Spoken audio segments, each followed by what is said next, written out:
All right, all right, all right. How's it going, everybody? It's me, Twitless. I'm here for another broadcast, and it's kind of a late, 11th hour thing. Everyone else kind of called in sick, and or had other family obligations and things of that nature. So I got tapped in to do your review for today. So I hope you guys are doing well in the chat. Let's see. VL Ned and Jack Stafford are here, it looks like. And we got Wilberforce and Crypto Comics. Jack Stafford says, ahoy. Yeah, good to see everybody here. And Nosferatu. Oh, like Narwhal. I get it. See, I got that reference. Cool. Alrighty. Oh boy, this will be something. It definitely will be. It's gonna be a train wreck. I hope you guys are excited. Crypto says he's sick of Keanu. Hope they have someone else on. Did you guys get Keanu? I haven't watched the streams for the past couple. Oops, I just outed myself there. So I guess I should bring. I do have a co-host. I think you guys are going to be excited for someone to kind of balance out my immense energy. So if you guys would welcome our very own co-host here, we're going to bring on Mr.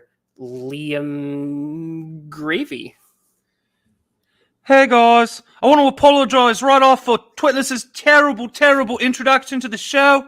I was intended to originally be the real guest. I was late. They replaced me with him. I'm very sorry. You could really amp up the excitement, Twitless. I mean, I could, but that would be off-brand for me. I guess it just brings down the whole tone of the room. That music was wonderful. I was dancing here, ready to have a gay old time. And then all of a sudden it was just, blah, blah, blah. Yeah. Twitless, you're never going to make it in the League of Liams, mate. I know. I'll just I wanted you to be either Liamless or Twitliam. Twitliam? That's a good one. I like that. I think I've chosen Liamsr, Gravy. I don't know. Would you qualify your voice as AMSR? Because you got to really kind of get that beautiful. That ear I tingling. think you are. I don't know. It's not quite doing it for me. Fuck it. All right. Well, let's bring on the other two schlubs. We tried to get some really big nerds. Unfortunately, Professor Geek and the other nerd, J. Ishiro Finney, were unavailable, so we ended up having to get... I'm going to introduce them as League of Liam members. They are Liam Shine and Liam Red. Oh, okay. I can fix that. Again, as the temperature of the room goes down again. Liam Red. There we go. You guys ever thought about drinking before you come on a stream? No. I mean, I do, but, it's kind of hard. Your name is Moonshine, but... It's hard to get drunk on milk. It's because you like to stand nude and howl at the moon. Sure. Dark Gift is throwing shade at me, and I am just offended beyond all belief. If Twitless amped up the excitement, he might blow out some speakers, said no one ever. I'll have you know that I am just the life of the party. Wait. Big ups to Abo Gift Comics in the chat. Liam's baby is here. He says, "Hail, Liam." Is this the one that you found when you were chasing aliens? I love Third Eye Blind, mate. Yeah. The aliens gave you a baby, Liam. How lucky for you. Aliens. Yes, aliens. I wonder how the anal probes are on the alien ship. Okay, this got really dark really fast. How about we talk about comic books? Let's talk about the comments from last time. Okay, we can do that. Terrible stream you had last time, Liam. Oh, yes, when we talked about Berserker. It wasn't a terrible stream so much as a terrible book. Did it get worse? I read, I think, the first 2 issues. Well, after issue 5, nothing happens. Because I remember it was the book that Keanu said it has words and everything in it, and then it's about a guy who's looking for how to die because he's like so super immortal. Yeah. Why are you paused on the trans woman? I don't know why it stopped there. Yeah, I was thinking of time stamping it, I guess, at some point. She looks like a baby bird with terrible hair. Yeah, You her do some VO5 hot oil injections. she has negative lips. So Where are the comments? Do we have any comments to I look feel at? bad for her. Oh, well, we have one from Jack. We have Saffron. one. Jack says, could get used to Wednesday nights, but I got caught off guard this time. I didn't see your notice on Twitter and came in very late for the party. Always enjoy Teddy and his takes, so we'll definitely be checking out the part that I missed. Thank I you, felt Jack. bad for him that he actually went back and watched it. Someone should have commented, "Don't waste your time." Thank you, Jack, for being at least one representative in the comment section. There needs to be at least one. We have Spirit Scars saying, "Hey, in there, Tiger." I'm very excited for the book you guys read tonight. I haven't actually had a chance to read it. It's called, I think it's maybe from the southern states of America. I believe it's called The Guardians of Earl and Roth. I'm excited to find out more about Earl and Roth. Who are they? Well, I'm not really sure who they exactly are. There were a lot of races there. Lizard people. I hate racists. Elf people. As you should. I do like elves. See them in my new book, Boy Island. Elves have their uses. So let's see. Going through the campaigns, there's multiple for Guardians of Erloth. I think Is that Earl? He doesn't look like Roth. It's more Earl than Roth. So there was an initial attempt to crowdfund, which was not successful. And then I think Volume 1 tried again a second time and raised $1,000, $1,700. So nothing to sneeze at. Certainly. If at first you don't succeed, something. And 102 backers. So not too shabby. I'm getting some Wakanda vibes. Good first start. That's because you're racist. Probably. There could be more than that out there, mate. There's lots of blacks over there in Africa. Okay, name one. Congo. Swaziland. Kenya. Djibouti. I thought it was Djibouti, but The D is silent, you ignorant motherfucker. I learned that from Jamie Foxx in Django Unchained. Is he from Africa? They're all from Africa, mate. Oh. Originally. I mean, technically, aren't we all out of Africa, according to that weird theory about... The Fertile Crescent. No, mate. No, I would disagree. The Fertile Crescent. No, there's the out of Africa theory. That's never mind. No, I don't believe in that. Look at me, mate. I know, Do you believe in that? I know. Wouldn't that make you a racist, though? No, I'm raising an African child. I thought it was your child, Liam. It is my child. I'm raising it. So you have a recessive gene, I take it. I can prove it. I have a picture of us together. Interesting stretch goals here. I would have liked to have known what the 1,500 stretch goal would have been. I thought it hit 1,700. Oh, you are right. Yes, we should have seen that. So, well, they did. The backers did. it might have been too late in demand phase, perhaps. Oh, okay. Mm-hmm. I didn't back. I didn't at the first campaign. I started at the second. So. Well, this is cool. My name is Chael Roberts. I'm a first-time comic book creator. Writing is a passion I have been pursuing since my time in the U.S. Navy. So we have a veteran book. We have a couple. We have some veteran books in the indie sphere because I love people who work with animals. That's veterinarian. That was a bit of a stretch. I think we pronounce it differently because of the mid-Atlantic transatlantic accent or something, mate. Mid-Atlantic? Transatlantic. Whatever it's called. I'm not really familiar with the way you people speak over there. You know, we say cookies, you say biscuits and something like that. That's the English. I learned today that tattoo is said tattoo in Australia. Fun fact. There you are. So Go here for he's, some Chocky Bickies right now. he's describing his relaunch of the campaign. Mhm. I am relaunching Volume 1 of Guardians of Erloth for 2 reasons. First, to give everyone another chance to get in on this incredible story from the beginning. Second, I hope to cover more of the costs associated with hiring an artist and letterer and printing the comic. Comics ain't cheap, yo. Stop reading this part. Read about the comic, mate. Go up to where the comic, it talks about what's in the book. I mean, you could look at the pictures too, because I'll read comics it. is a visual medium. I'll read There it it in is. a special voice for him.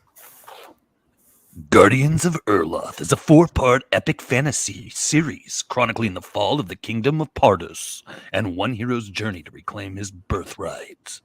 Volume 1 recounts King Adissa's valiant efforts to vanquish Well, the actually, I have life- to interrupt you. You need to do the in a world, because if we're gonna do, you're gonna do the trailer voice. You got to do the, you gotta start it properly. Shut up, Twitless.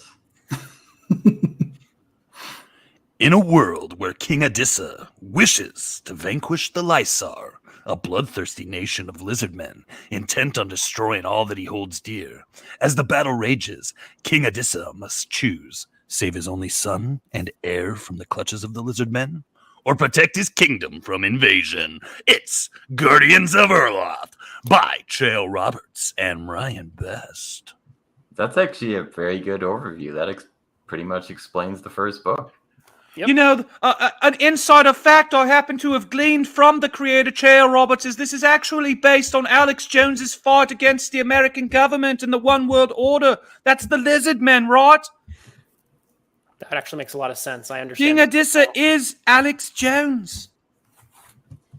I don't know about that. Yes, if you rearrange the letters and change them around, it spells Alex Jones. King A. Jones. But there's no Trust me. J in King Adissa. There's a cipher there you have to know. Oh, okay. Well, it does have the lizard people in it, so maybe he is onto something, actually. I am. I do like that he kind of just tells you, so the lizard people are Lysar, so that it kind of helps. He's exposing Soros in the book. It's great. I haven't read it, but I hear it's great. The globalists. I backed it. I haven't read it. I hear it's great. So the one thing that the overview doesn't tell you, it starts with a narrative setup where there's 2 royal children being attacked by lizard people, and then they're saved by this guy, and he's telling them this story, which apparently took place 80 years prior. So that's the narrative set up in the first 5 or 6 pages. So we have a frame tale. Yes, we do. And it should be noticed that the person telling them the story is Cassus, which is interesting because the king and his wife have a child who's called Cassus. That's an interesting detail you noticed there. Yes. I liked that the setup of the story was in the first issue was very straightforward. I didn't feel like it was convoluted in any way. It got straight to the crux of the dilemma.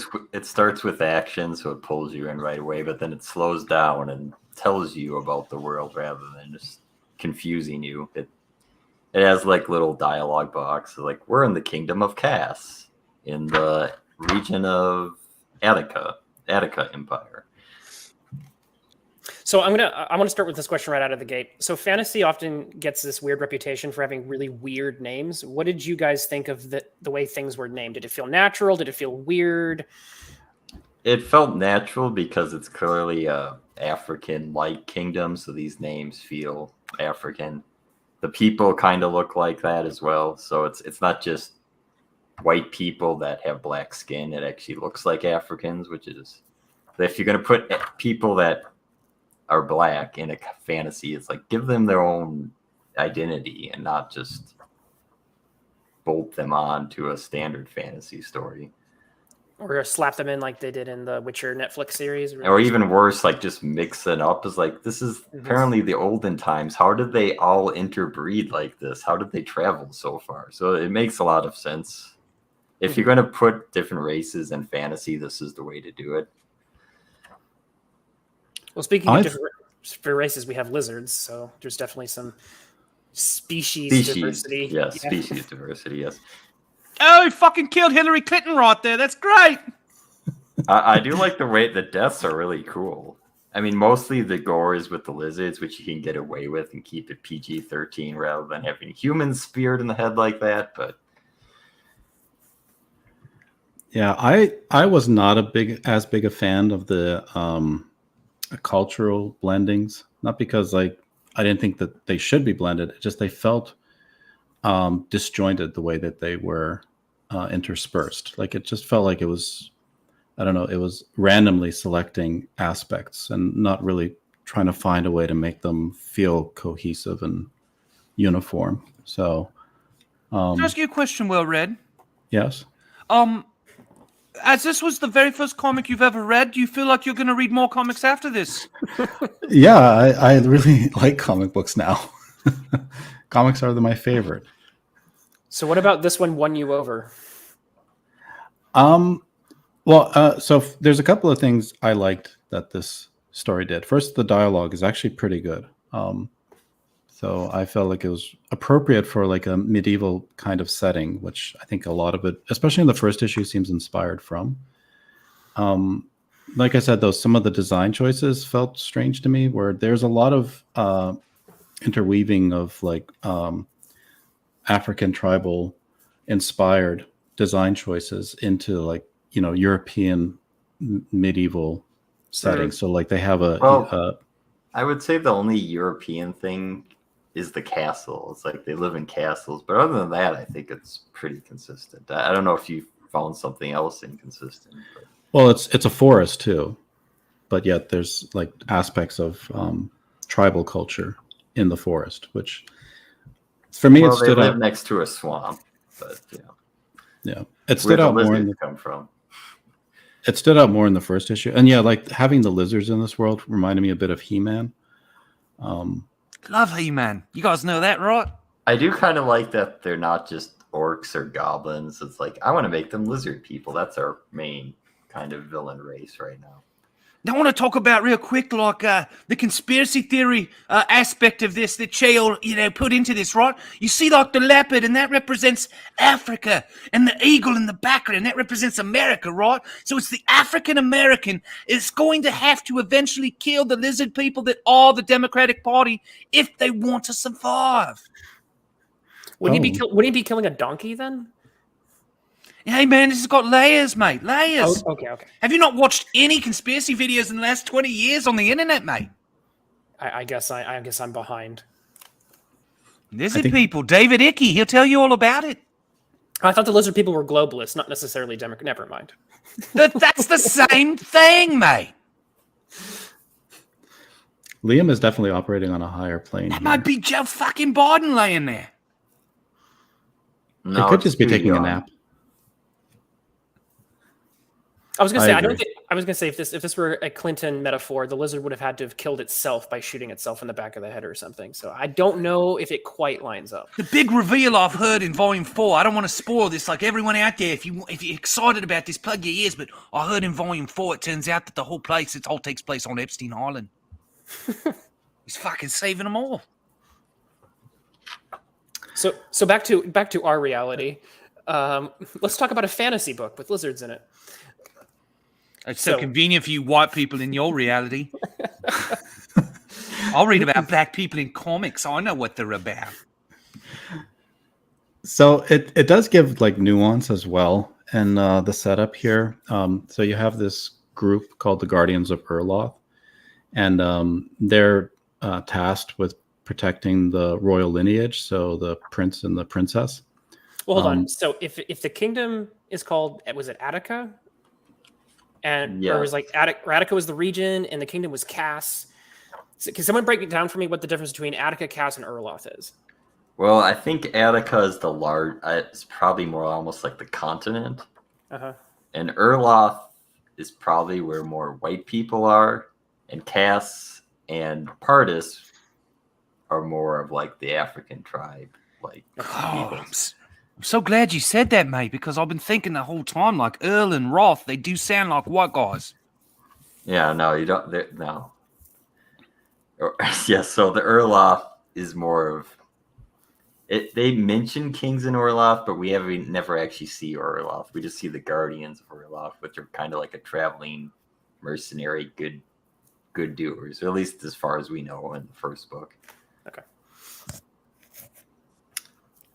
And they're also considered to be, I guess, a remnant of an older time that has passed and is no longer relevant. So like here, they're going back to the castle, and I think there's a scene here where the guard says to him, "We shall see you have far outlived your usefulness." So, This is like the global homo empire right here. Yeah, so even though this is just a framing structure, there's clearly something going on with this woman. She really, really dislikes this Cassius guy, and it seems like she's plotting something. Like she almost set up the ambush with the lizards at the beginning. Perhaps. That staff was lifted from Gandalf. That woman is definitely framing those couple of panels, if you know what I'm saying. Yes, I see that. I would also say, even though I think, especially in the beginning of the first issue, the art is a little muddy with the lines, but the faces almost universally it's rather well done. Mm-hmm. Oh, we have a comment in chat here. Erloth is the world, Attica is the continent, Pardus and Cass are kingdoms in Attica. Thank you. Okay, there we go. Thank you. Clarification. Cool. And that's the You're creator. supposed to say the name. It makes them feel good. Comics du Nord. Well, I didn't want to spoil the fact that we, have the creator in chat. Oh, is he the creator? Yes. I love your work. I think we should do a crossover with Boy Island. I mean, does Boy Island cross over with anything? It could be just another island off the continent. Boys will be boys. So after these frames, what do we get into next? So this guy Cassius, who's the man, he's comforting the children by telling them this tale about the Leopard King. Okay.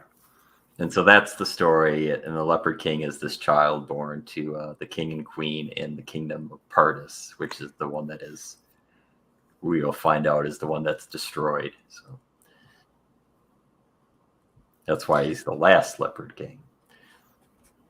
Yeah. And so it quickly moves into some backstory here, which goes over how the king was betrayed. And, how was he betrayed? Well, so there were attempts by this empire that they had hostilities with to try to make peace with them, but it ended up that they kidnapped the prince, and he went to war against them, and eventually was smitten down, and his son was lost until future issues. So what's interesting is you can't really tell by what's written. I don't know if this is intentionally ambiguous, but like the lizards he's parlaying with like seem surprised that the prince is kidnapped. It's like, no, we really want peace, but clearly the ones that kidnapped him don't. So it's like, were these just patsies, or is this another tribe of lizards that actually wanted peace? That's never really kind of clarified. It's not a It's like major me and plot Della point. Rose. I try to make peace and try to make peace. So you're a lizard man? Is that what you're saying? I'm the big black fella there, mate. Oh, John is the lizard man, I think he's saying. okay. Right. Yeah, I found this to be a little bit narratively confusing, and I wasn't sure if this was trying to establish that there are different lizard groups and they're not all just from one tribe. Because I did think that this was him just being very paranoid and judgmental towards prejudice towards lizard people, you might say. Yeah, and when I first read this, I thought it's going to be turned out they didn't kidnap him at all. And then it's like, no, these lizards have him at least. Although, as we get later into the future issues, you kind of flesh out what actually happened. But Let me highlight the whole InfoWars aspect of what he's done here with the story and the plot, right? So this is actually like Malcolm X, right? He knew, don't trust those white blokes in the Democrat Party. You can't trust them, mate. And he just fucking kills them. Keep watching now. Keep watching. It's going to get crazy. Hey, it's Rosie Liam in the chat. I feel like Alex Jones might have just hit Australia like a ton of bricks. What questions do you have, Twitless? Let me see. Yeah, I guess you guys actually kind of covered the question I was going to have, which is regarding the scene with the lizards and their parlay. How was that portrayed, and kind of how you processed that? I guess I'll say I'll ask you, Moonshine, since you have more knowledge. When you first read it, and now, do you think this scene works, or do you think it works better retroactively than it does upon your first reading? Well, it works more in terms of there's something else going on, but why these particular lizards are asking for a parlay, I assume they're just minor characters, and this is the piece is a ruse, as he suspects, and then the son is kidnapped, and then they've been delayed by this parlay. That's the only thing that, as far as I know, is what it's telling. I don't know if that's ever going to be fleshed out more than that. I guess the follow-up question I've got is regarding the sequencing. Sometimes in comics we don't, I think, pay as much attention to like how the storytelling is working from panel to panel. Do you feel like there needed to be more panels covering certain things? Does it keep a good pace where you feel like there's nothing really missing? Is it handling the action beats well?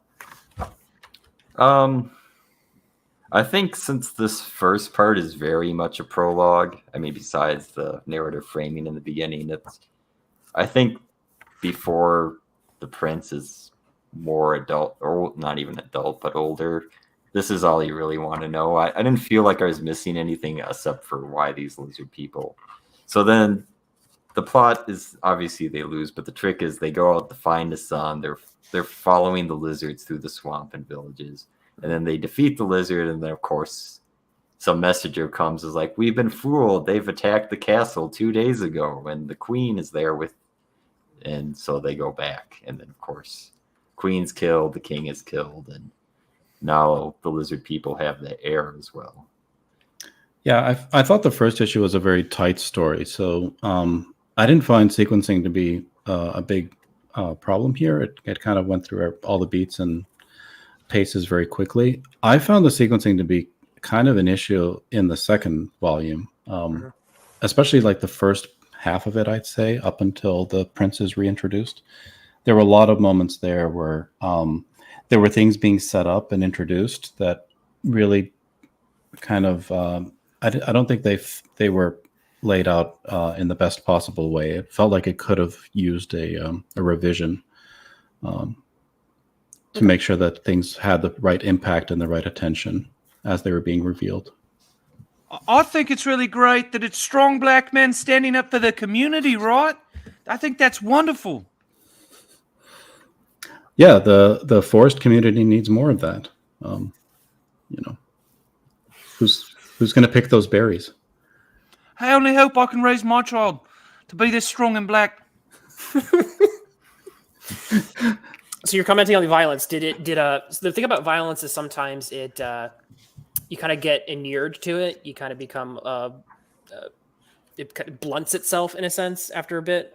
Did you guys think that the violence kind of did you become kind of immune to it, or did it maintain its edge?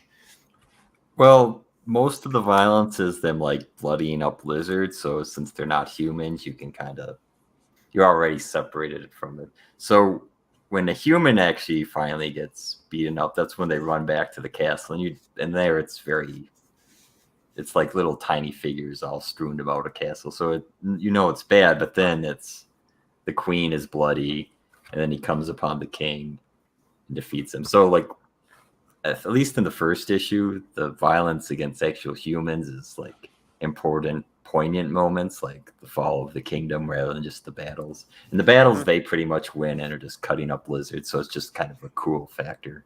Yeah, well read is showing there. So what you're saying is that you didn't get numb to it because they introduced characters you do care about later on who weren't at risk initially, who suddenly are. So that kind of raises the stakes again. Okay. Yeah, and plus it never wants to. It's never as gruesome on the humans as is the lizards, which is you know, just in terms of who you want to gear this book for. You don't want to cut up a person's head as much as a lizard's head. Yeah, it looks violent, but it doesn't look like berserk levels of violent. Yeah, it's PG-13, I'd say. Yeah. You don't have the scene of like, setting the infants on fire and slashing them to pieces and all Or that even stuff. like, he punches a head and the eyeball goes flinging. You don't see any of that. So Okay. No dismembered cats, Liam Gravy. Okay. Oh, this is fucking tame, mate. I saw a guy kill a prostitute and set her on fire when I was 9. hey, your good friend JDA is in chat, Liam Gravy. Ever since that bastard testifier died, John and I have been like best fucking friends again. I think we're going to become fucking blood brothers. I'm going to become the regular fucking co-host of his show. I'm so excited. It fucking almost makes me cry. I mean, it makes sense. I mean, John, is always using your content to, he follows you extensively. He's like my biggest fan, mate, other than like he's like a fan who doesn't back a book. But other than kind of like Crypto and Rozzy, right? I'm like Crypto and he's like Rozzy. Except he's not drunk all the time. Now, we need to get past this. Will you give John a special dispensation to use your intellectual property? As long as it's for marketing purposes. Well, that's the thing, when John Delarose talks about you, it generates interest in you, right, mate? And I like that part of it. And now that Testifier's gone, he's been an all right guy. I think he was that Testifier was a dark influence on him. For a while, I was real worried John was going to use that Queenie. She's a voodoo witch queen, I heard. Going to use her to put a hex on me and have the ghost of fucking Testifier rise from the grave and terrorize me and my fucking black child. But actually, John and I have been very good friends lately. I was on a stream with him. Treated me like a real human being. Wait. I have an idea. Have you thought, here's a good crossover, a high school girl on Wonder Island? I mean, Boy Island. No, I'm going to do a book about a trans girl in the Crusades. Oh. It's called Deus Vulva. Oh my gosh. Moving on. Why is Genghis Rex in this book? So he's like the leader of the lizard people. It's George fucking Soros. No, that's Genghis Rex from Dino Saucers. Yeah, so this is the big reveal at the end. He ends up finding his way into the king's castle and slaying him.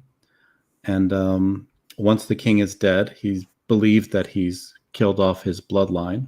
But well, I mean, he says he's going to keep his heir as, Wait, go back to the Rex. See, that's a really good panel. I love reptiles, lizards, and dinosaurs. That is a very cool shot. Let's just marvel at the majesty there. He's even holding his crown. Look at that. What a Chad. I will also say, besides the faces, the monsters or the lizards, as you will, are pretty well drawn. Those are like the two standouts of the art on the first issue. That's a good page too, because he's standing behind him. It's got a nice framing. It's ominous. He's good at the single page spreads like that. Yeah, that's a good splash page. Yeah. I would say the only thing is sometimes the panel layout is a little boring, and then, as I said, the art's kind of a little rough, especially at the beginning of the issue. But otherwise, the art's, I guess, I'd say solid. I kind of feel bad that I'm going to try to steal his artist. Well, he is Ryan Best, so I guess he's the best you could get, right? Oh, I'm not familiar with Ryan Best. We're going to take a I'm trip not on my either. Wonder Balloon. This is the only thing I know of his that he's drawn. But okay. So And- I'll ask this question, Well-Read. Did you feel did you feel emotional impact when the king and his wife died? Yeah, I mean, I thought that for a 20-page comic, there was enough established with the king and the queen that it mattered a little bit that their legacy was coming to an end and their kingdom was in ruin. So I did feel interested and felt that their death was relevant. The prince, not so much. I didn't care that he was somehow kidnapped, but he wasn't given any chance to be established at all. It was just, oh yeah, and there's a prince, and he's only supposed to be like 5 years old in this book, so yeah, he's pretty much an object, not really a character at this point. exactly. It's really triggering me, guys. To think, look, about my son being put in a situation like this. If he was being raised by black parents, they get murdered there in the fucking ghettos of Chicago, and he's just like a fucking enslaved to the state run by these fucking lizard people. I thought you were going to say this reminds you of Odie because he was like a son to you. Odie was like a son to me. Don't bring his name up again. I don't want to get emotional on here. So, well, Red, did you get a good sense of the motivations for these characters? I don't know,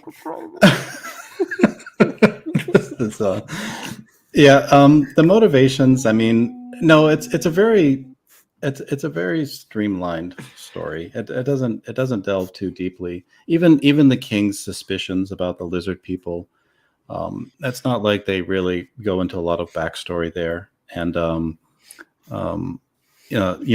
conflict between the two kingdoms and the attachment that he has for his son and his name being carried forward. Those things are all mentioned in passing, but it really just moves through the plot very expediently, I'd say, in the first issue. And I mean, it makes sense to do that for a 20-page book. The second book tries to revel a little bit more in motivations, because this one now goes into a more extended format.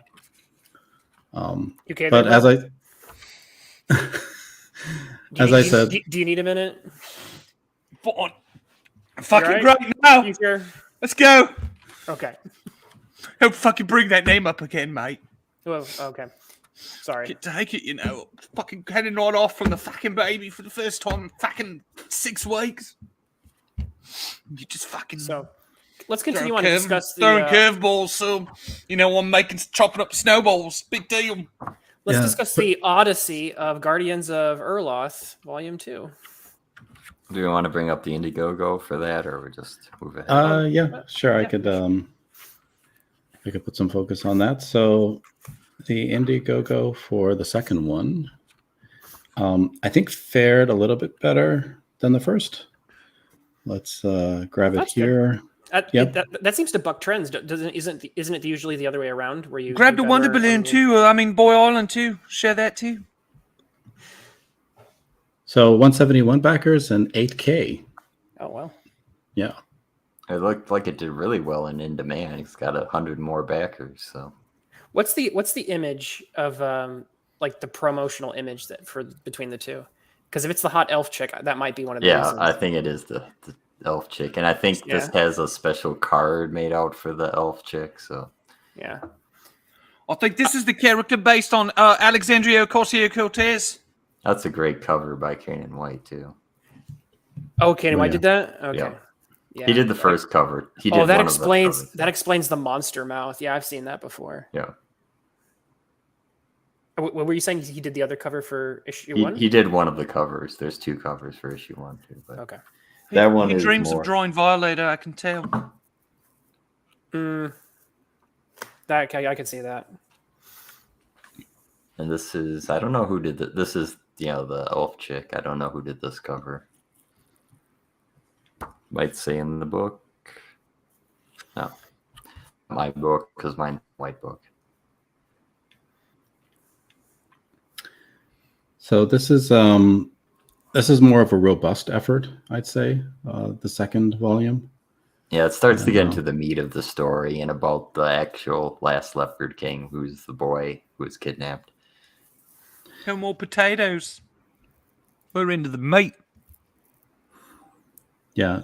So here they introduce a plot point which seemed kind of out of left field and didn't really have a lot of weight, but apparently does serve a very important aspect of the story about a powerful shard that was held in the kingdom and was apparently stolen when the lizards attacked it in the first issue. It wasn't stolen. The king didn't take it with him when he went back, so it stayed with his remaining army, is what happened. I see. And here it kind of deals with the fallout a little bit of the fall of the kingdom. There's roaming thieves. And they introduced this... Oh, please, we're black and poor, please. We're going to take it from you. Yeah. And there's this this Yeah, so I Your guess whole perspective changes when you have a black son. I'm telling you that, guys. Have a black child. It's gonna make your life great. Did you want to take this one, Wooster? Or so this Liam? introduced kind of the namesake. So this is one of the guardians of Erloth, and so he's going to go into town and meet up with his crew. The splash page is actually very nice. It's separated into two, but as a single page, it looks very well done. Of the city overlooking the bay. That is one thing I it's kind of rough when you get the PDFs when they split them up in the pages like that, and it definitely speaks to getting the physical copy, because when you have a double page spread that's a huge landscape shot, you want to be able to see that all in one go and not as two cut pieces. Or if Comixology still worked. Kind of reminds me of where I grew up in Adelaide as a kid, except like we'd have to replace all that with chemical plants. And biker gangs. There's no way there's that much green. All right, being in a biker gang was one of the best experiences in my life. It made you the man you are today. It did. It did. Gave me some drug problems back in the day. I've cleaned that up mostly, other than like just a few minutes ago. I just like that little girl's face. It's just this artist kind of nails making faces. They don't all look the same. Although, I mean, it does slightly have the big puppy dog eyes. They tug at your heartstrings, but it's comics. It's comics. Yeah. I do see what you mean by the, and I have mixed feelings from what I'm seeing regarding the paneling, like the shape of that very, paneling. It's kind of very rectangular, and that's okay. I think the more like, because it looks like he's trying to do this sort of European style story, with the fantasy angle. I kind of see where you're going with that, but I also get your criticism of it. Sometimes it feels a little like the prior page, I like that better in terms of the paneling, how it's not all same shapes and things are overlapping. It just looks more interesting to the eye. Mm-hmm. I like seeing Legolas having a beer with Sheamus from the WWE. Yeah, so that's part of the Guardians, those three guys. And then there's also another elf, I guess. Do you have a panel of all of them together? So there's a good elf and a bad elf. Not one near to this panel. Okay, well, we'll get. I guess we don't. Yeah, there she is. Yeah. There we are. Show the cute chick on 12. So, elephant in the room. Is that the guy? Is that what's his Talk about my fucking wife like the way, Twitless. I apologize. She's a fucking lady. Okay, so address your rhinoceros in the room. Is that is that the guy from The Witcher? Well, I guess he sort of looks like him. His hair is a little more silky smooth, though, I think. I mean, there might be inspirations for this guy. He definitely has powers. He's like the leader of the Guardians. If it was Elric of Mel Bignon or whatever, he'd be an albino. So I'm guessing it's not. Later in the book, the evil elf says he almost looks like an elf. So I don't know if there's something like maybe he's a half elf or something. I don't know. Geralt. I'm slow today. Geralt's the Witcher guy. Yeah. Yes. And we're also introduced to the villainess of the story. Yes. So this lady has. Do we just want to summarize her all together here? Sure. Yeah, I think it's a good opportunity. So she the king's wife apparently were from the same tribe, and she was at their wedding, and she helped them conceive the son. And there's something about this stone shard we mentioned that she needed to imbue the son with this power, perhaps to get him to be born or something. And so she looks like she has the same stick as the girl from the frame tale in the first issue. Right. She looks like a chick who would drill Preston Porter in the doo-doo hole.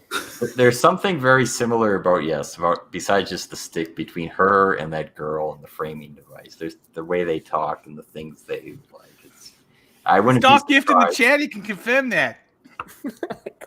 I wouldn't be surprised if there's some connection between the two of them. But so she supposedly wouldn't be against the king, but there's something she wants from the child. The boy. Well, and the child is also revealed to have some connection to the shard.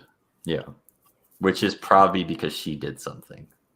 Yeah. Right, like, so that shard, right? Like, that's symbolic of, like, methamphetamine and how, like, drugs have just scourged the black community in America. It's fucking terrible.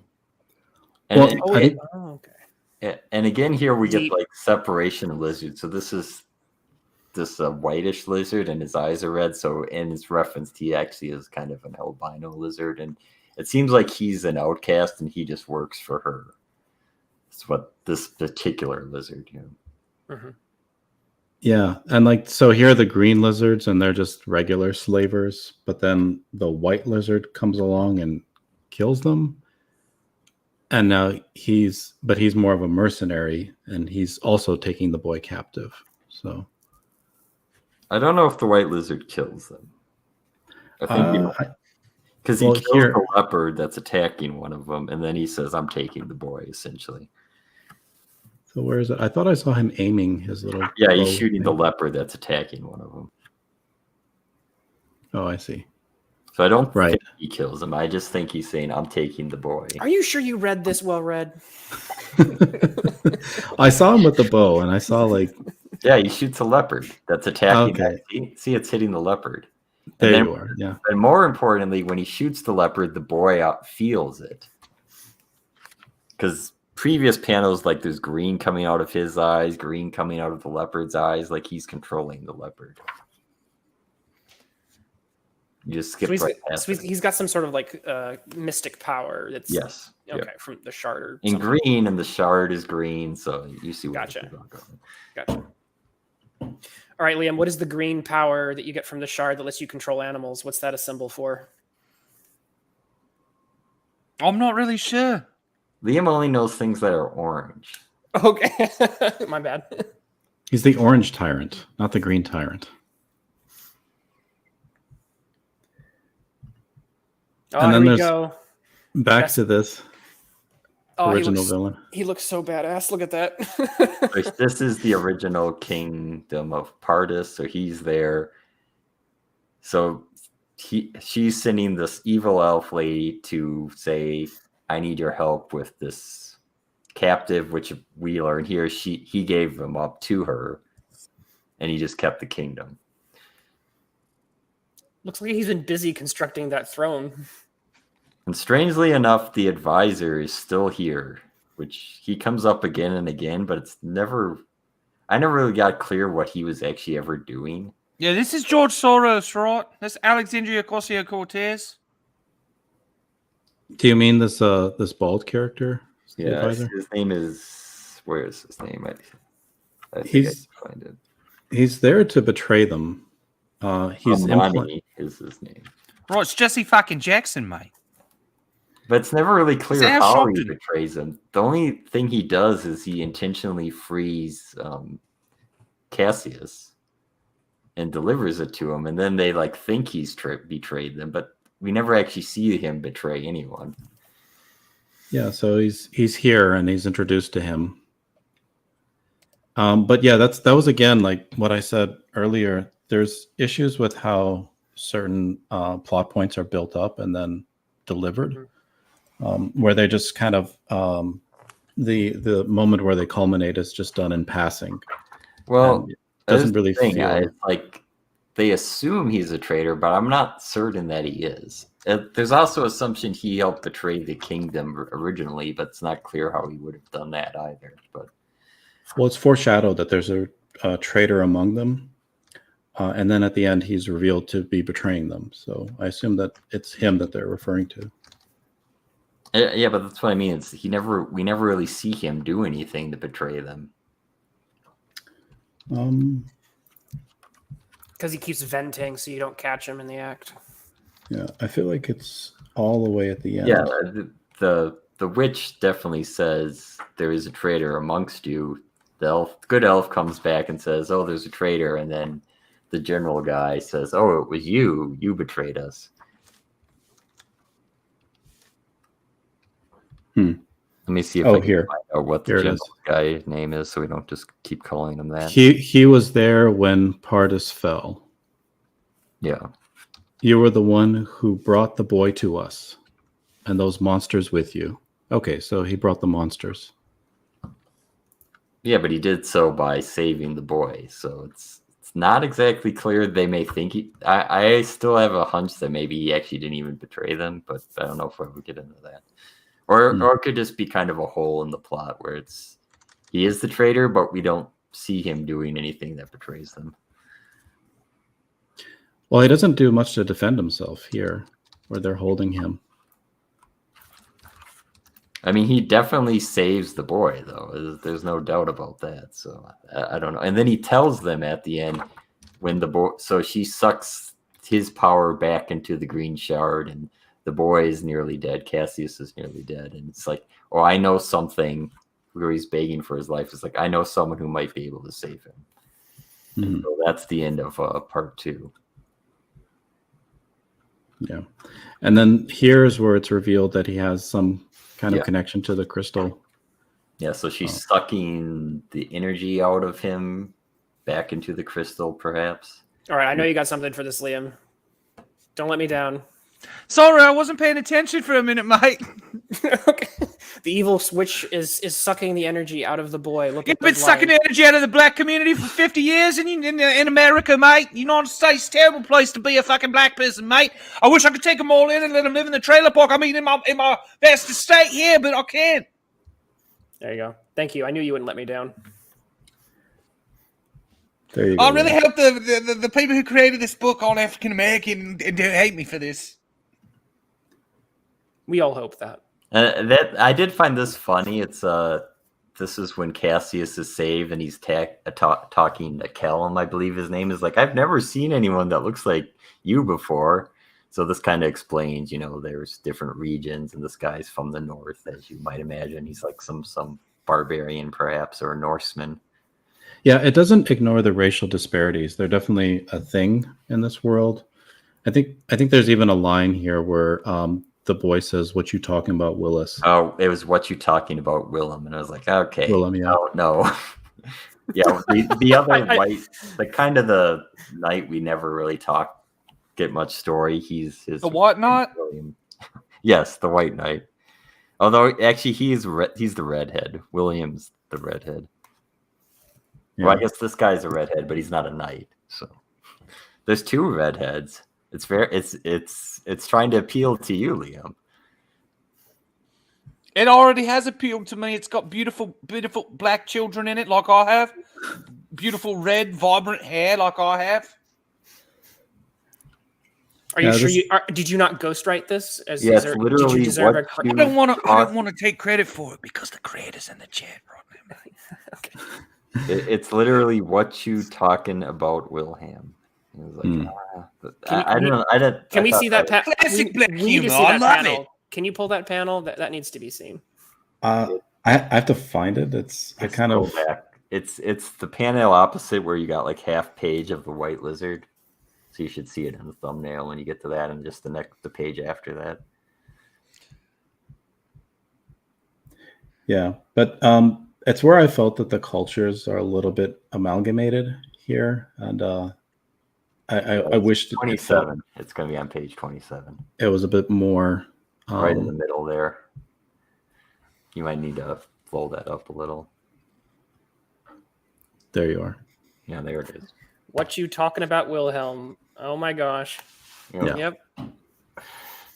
I don't know. I guess maybe some people would find that funny.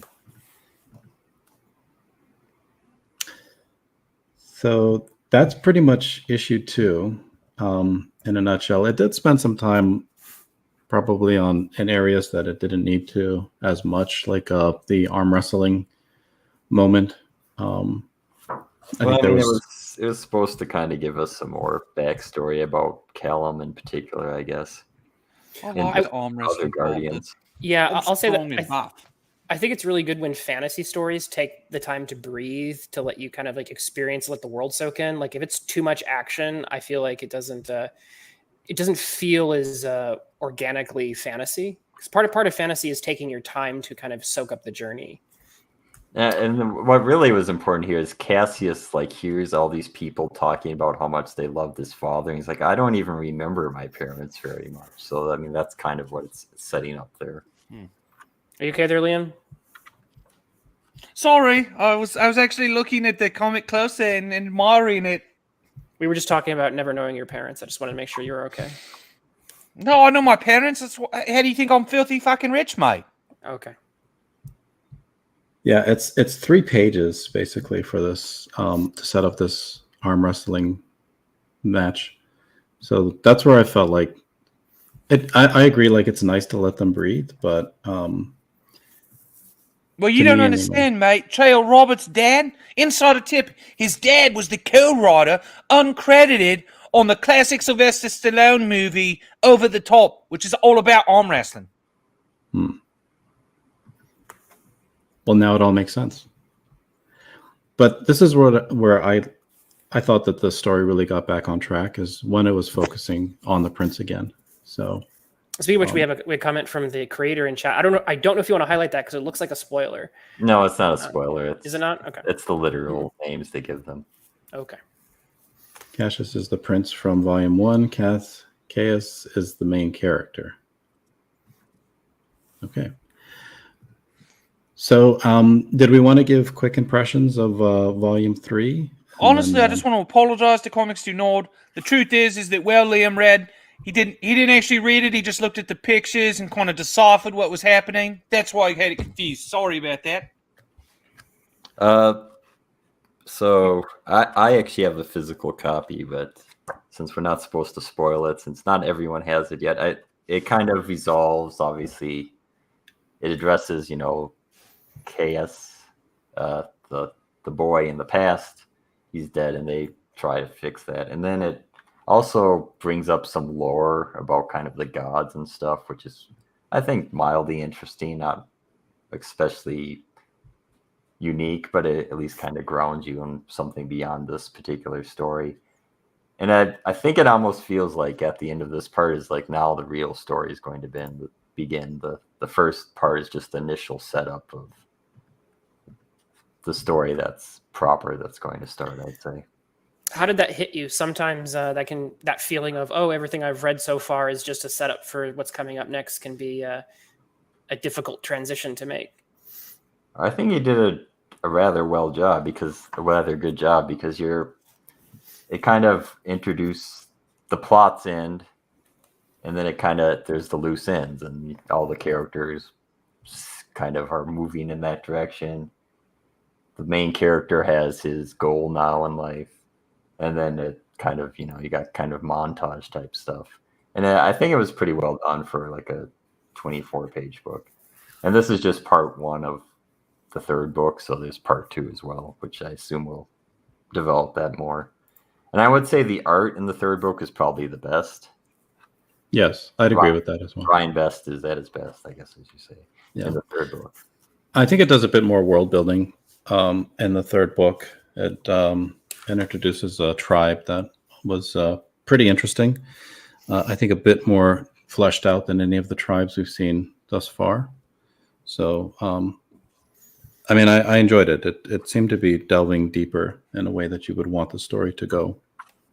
And there was also Ashcan, which was for the first 150 backers, but I think that's everyone because there was less than 150. So it's just 10 pages. It's completely drawn by Renzo Rodriguez, who you might know from Pandemic. And it looks really amazing. I mean, Ryan Best is doing pretty well on the drawings by the 3rd issue, but the Ashcan probably is the best looking stuff. Cool.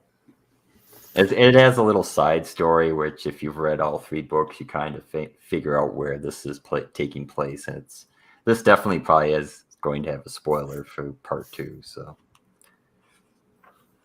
we have Jabba the Creator in chat saying that he's asleep. So nice of him. I'm so glad that we could serve such an important service to serve as a sleeping aid. Yeah, I will say the Ashcan isn't quite as short as Jabba's 1-page comic book, but it's only 10 pages. So if you like short things, that might be for you. I'm going to provide a bit of a criticism, a bit of a critique for him. It's very traditional storytelling he's done here. I love the fantasy elements. I like all of his characters. I wish I could have seen the big bad in the first issue. I think that if he would have had the two the female villain and then the big bad male villain somehow showing in the first issue, I think it would have drawn me in to buy volume 2 instead of holding them off until later. I would say that maybe this will be revealed later, that would have been at least useful for you to know something's up with her, because she's kind of just plopped in the second issue. I mean, you figure something kind of crazy is going on with the kidnapping, but before the second issue, you're right. We don't know anything about her. So. I feel like it would have. It's important to jumpstart a story pretty quickly, in my opinion. So yeah. Well, so we have a guest. Oh who's no! been waiting in the back room. Someone to attack me, well read. Yeah, we're here to ambush you, Liam. Right. I guess, do we want to quickly give final thoughts? And you might want to read his comment. That's actually pretty interesting that he's doing that. Comics de Nord. Well, I'm sorry, I'm not the host. So Comics de Nord says there will be more pages added to the first 2 volumes that will include more story. Each volume will eventually be 60 pages. Very nice. Yeah, Liam, shut up. Don't you ever talk to me that way, well read. You're not my fucking girlfriend. You're not my girlfriend's fucking black lover. You don't ever speak to me that way. Okay, Sorry. I'm sorry. Didn't mean to snap everyone. Didn't want everyone to have to hear that, but sometimes you have to put these betas in the place, you know? Yeah. So I'll be in the alpha male of Comicsgate, like John De La Rose and Ethan Van Sciver. But here I am, still standing, even after Odie betrayed me. I enjoyed Guardians of Erloth. I would definitely back future issues. I can feel like it's improving. With each subsequent issue, there's more story being revealed, more about the world. It's all feeling a bit more cohesive. So I'm on board. It's a good read, I would say. Well, I would say there's very few comics, especially kind of if you look through Indiegogo like this. There's this Guardians of Erloth, there's Vestry, and then there's Fiendish, and that's pretty much the only kind of clearly high magic fantasy based comic books you're going to find. So that's your only choice if that interests you. I'm going to be honest with you guys. I don't like the son of a bitch, but that guy Crypto Comics, he wrote a pretty good fantasy novel called Young Barbarians. It's on Amazon. I just happen to like a lot of fantasy books, and so, I happen to have read that. It's not a comic, but if you're looking for fantasy. Well, there you go. I was just going to say my artist on Omega Girl actually puts out a web comic on Webtoon for fantasy as well. Shadow and Steel. So I'll post that in chat. Well, I do have to ask, because Moon likes to often comment on the physical materiality of the books. Do you have any comments? Did you get the physical copies? Is there anything? Yes. So it's pretty well put together. I think it's probably digital printing, I would say. So it's not offset, if that matters to you at all. The cover is not just a page. It's kind of like a heavy cardstock, and then the pages are not incredibly thick, but they get the job done. They're not fluting or anything like that, and the colors come through. So it's a pretty good production for the price. For like, especially the third issue is $10 for 30 pages. It's better than your floppy from a comic store, at least I'd say. All right. Yes, Twitless did just say physical materiality. I just translated. That's what he probably meant. All right. I guess I can. Did you want to give any ratings or anything? Like, it sounded like 7 out of 10 would back again, kind of thing. Moongravy does not That's give right. ratings. Yeah. Okay. And I don't feel like it's a bad thing to not do that. Well, usually, you can do it. I mean, usually just stating whether or not the book is competent in ways that you thought it was, and then whether or not you'd enjoy reading future issues should be enough. I would say if you like fantasy, it's certainly something you should check out. See, the thing is, I've heard reviews where it's like, yeah, all this stuff was great, by the way, like 2 out of 10, and I'm like, wait a minute, there's a lot still to unpack in there. I mean, I if you think, want to compare it to Vestry, I'd say the story in Vestry might be a little bit better told slightly, but the art is clearly much better here. So I would also comment for Vestry, you get different flavors of fantasy as well. Because Mhm. like with Vestry, you get more of like the Eastern kind of European flavors yeah, and some of the design elements and stuff. So that's one thing I do like about fantasy when it's not just super generic, is you actually do have different flavors, and it looks like there's a maybe more African flavor to some of this, which is not as common. yeah. I think this is probably almost the best I've seen, kind of like African elements added to fantasy, because either they ignore it or it's added in very hackneyed and horrible fashion, where it just feels like this African character in here because we decided we needed African characters. Well, but we do need more African characters. There needs to be more representation. Well, if you want representation, this is the way to do it, where it's actually crucial to the story. That's this why I is their watch the culture. CW. Well, so speaking of representation, this stream is definitely lacking narwhals, and You guys fortunately, didn't ask me what I rated the book. oh my gosh, you guys are going to kill me. So he's been waiting in the back for a long time, and I was going to please go let with me purple, bring but I on. decided to rate it green. I hate all of you. Okay, so please welcome Narwhal to the stream. Hi, Oh, everyone. Narwhal. How's Tell it me. going, Liam? It's great, Narwhal. How are you? Are you ready to work on a book with me? Yeah, we've had our ups and downs, but I say we bury the hatchet. Why don't we? Let's bury it. Right in John De La Rosa's fucking head, mate. Narwhal, I'm really sorry I kept you in the back for so long. We ended up starting a little bit He late. locks it in the back for so long. It's okay. I've just been doodling. Awesome. You I got was a gonna you got a say, mighty you got a Oh, mighty yeah. beard going on. Yeah, thanks. I don't know if it's a compliment, but yeah, it gets like I drink a lot of protein shakes, and it gets the protein chunks caught in it constantly, and I have to like comb it kind of to get the crystallized protein out. Well, maybe you should contact Kelsey Shannon. He can tell you how to deal with it. Oh yeah, I will. I'll ask him. I was gonna say, you guys were talking briefly about one joke that didn't land, maybe, and I was like, that is every creator's. It's like a fear that I have. I have nightmares about it, and I'll go through. I'm sure I do have jokes that don't land, but I'll go like 4 drafts of a joke, and it'll be like right before I go to print, I'll change the joke, and you're like, I hope it's funny. I hope people laugh. See, you just need to do a gag a day strip like I do, and when you do like twice a week, that like a whole bunch of them are not going to land, and then you're just like, I'm fine. Yeah, abundant. It didn't kill the book. It's just a groaner. It's like, okay. And then Yeah, you move yeah, on. yeah. It's totally not the biggest deal when it happens, but yeah. Oh, I feel like this stream is a joke that never lands. So It's a meta joke though, so it's like we got that whole like Kaufman thing going on. The fact that Yeah. it's not funny is actually the joke, and therefore it becomes funny if you're smart enough.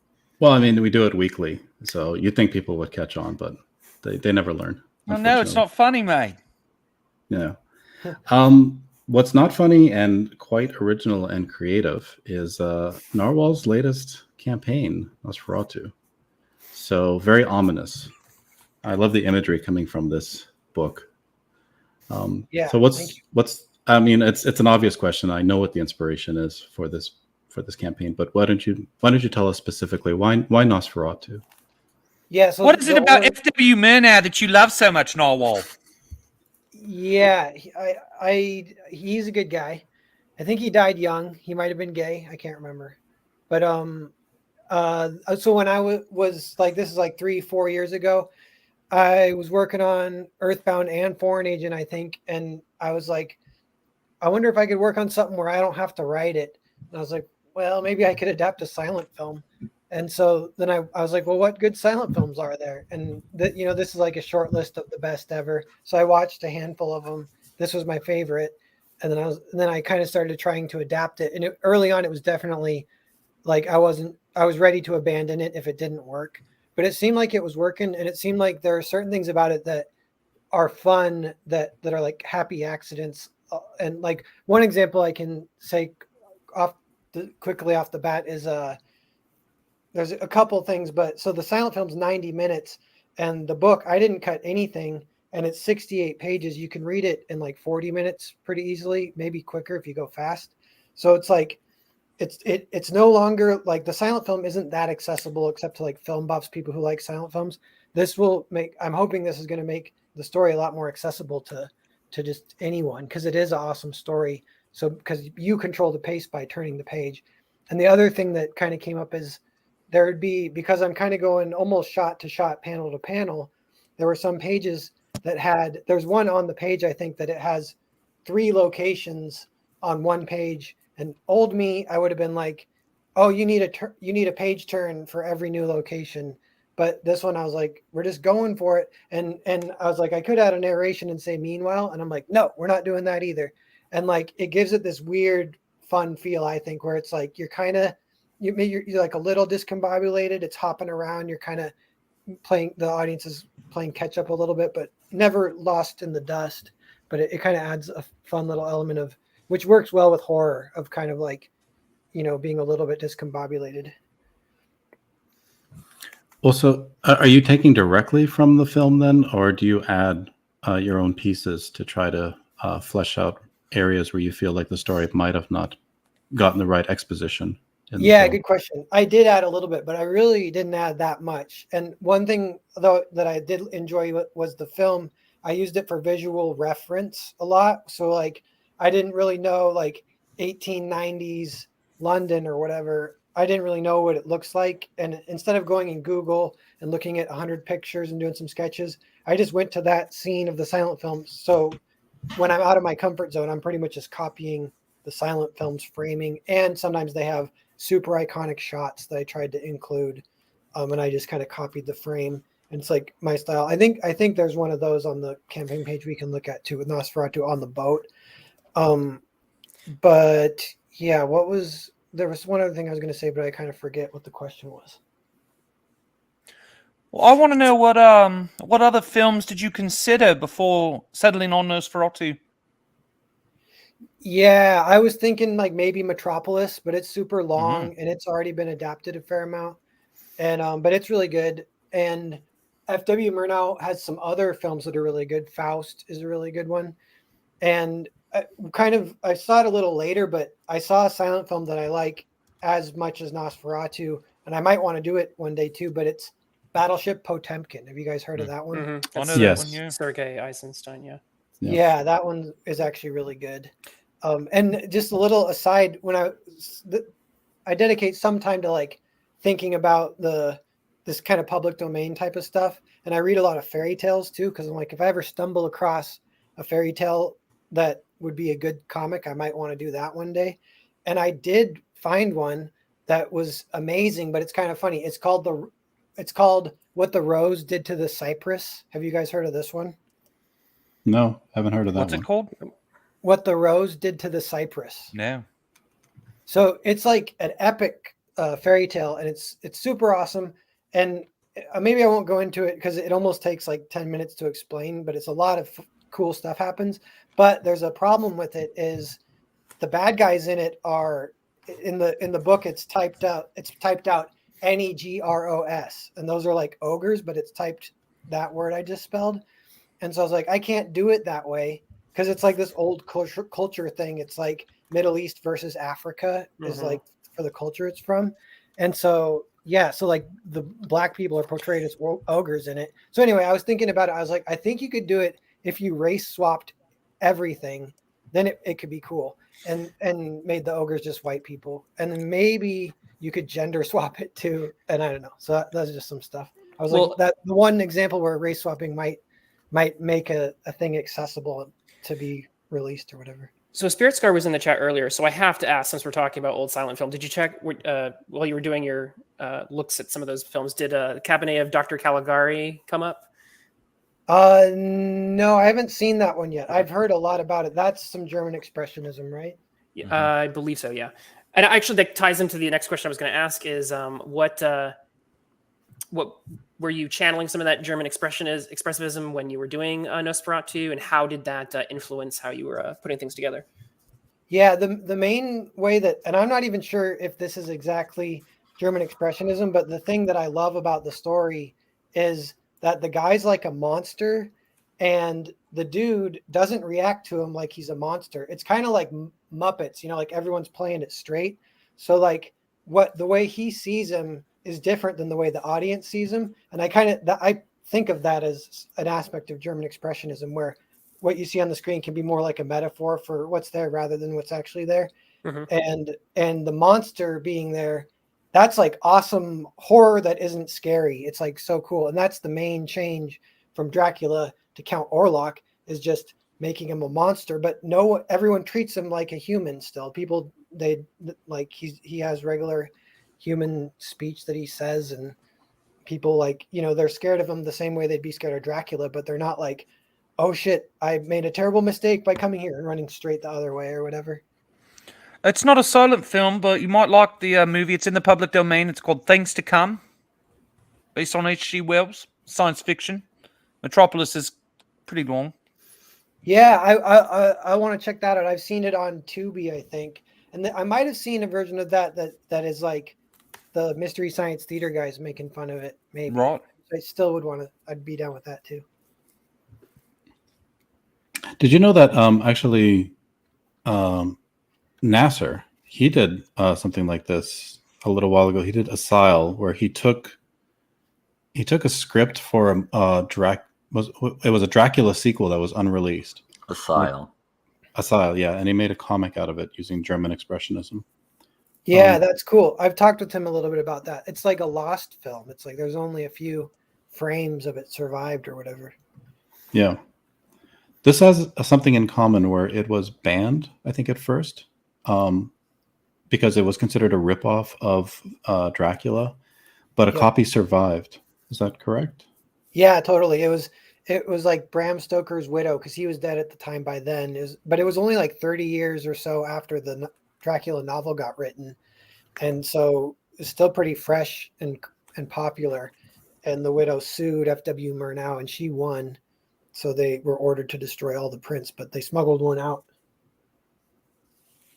So now, how did you feel this Dracula was compared to Bram Stoker's Dracula, having studied this film and written this comic? Yeah, I really like the ways that it chooses to boil down the Dracula story, because it is the Dracula story, but all the ways that it simplifies it are really cool and fun and nice. And I did read the Dracula novel to kind of get ready for it too, and I added just a little bit of stuff to it. I think I added in Dracula, I was surprised to find that Dracula speaks to Jonathan Harker when Jonathan Harker visits him. He always calls him my friend after, and he'll say anything and then say my friend, and he speaks really friendly. But then at night he like sucks blood out of his neck, and then he won't let him leave. So he's super passive aggressive. Basically, he's never mean to him in person. He's always super nice, and he's a dick like as soon as he leaves or whatever. And so I kind of tried to keep some of that with a little bit of Nosferatu. And then what do you think of the representation of the vampire here versus Dracula? Like he gives them more of a rat-like caricature, which I think is an interesting contribution to the character. Yeah, I love it. I kind of got, I guess, biased or something, but I actually don't like Dracula that much, but I love Nosferatu and I love Count Orlok. So you don't the Bela Lugosi version. You're more of a Shrek guy. Yeah. Like I don't like Bela Lugosi. Like I'm sure there could be a version that I like. And actually, I heard Clint Stoker's version sounds really awesome to me. Where it's a little modernized. And a quick aside there, Clint and I, because we're both releasing Dracula books essentially in 2022, we're doing a little mini crossover event thing. So there's a 3-page short that's like a parody comic at the very end of my book, and there's a 3-page episode 2 of that comedy like sitcom set up in his book too. And it's just a crossover. It's like Nosferatu and Count Orlok. They're two castles on the same cliffside. They're like neighbors and they hate each other, and they both want to buy the house that Jonathan Harker's selling, and they both have a crush on his wife, and they're like kind of fighting over her.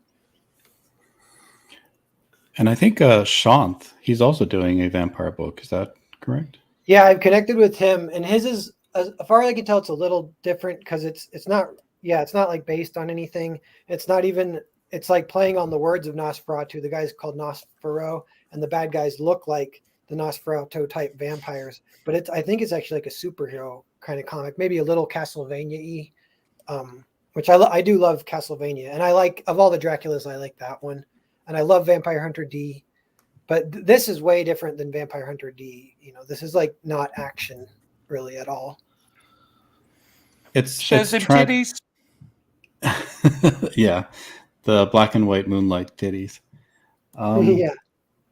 It's more. This story is definitely more intimate and tragic, and slightly unnerving. Like there's a perversion aspect to it. But, Are you a pervert, Narwhal?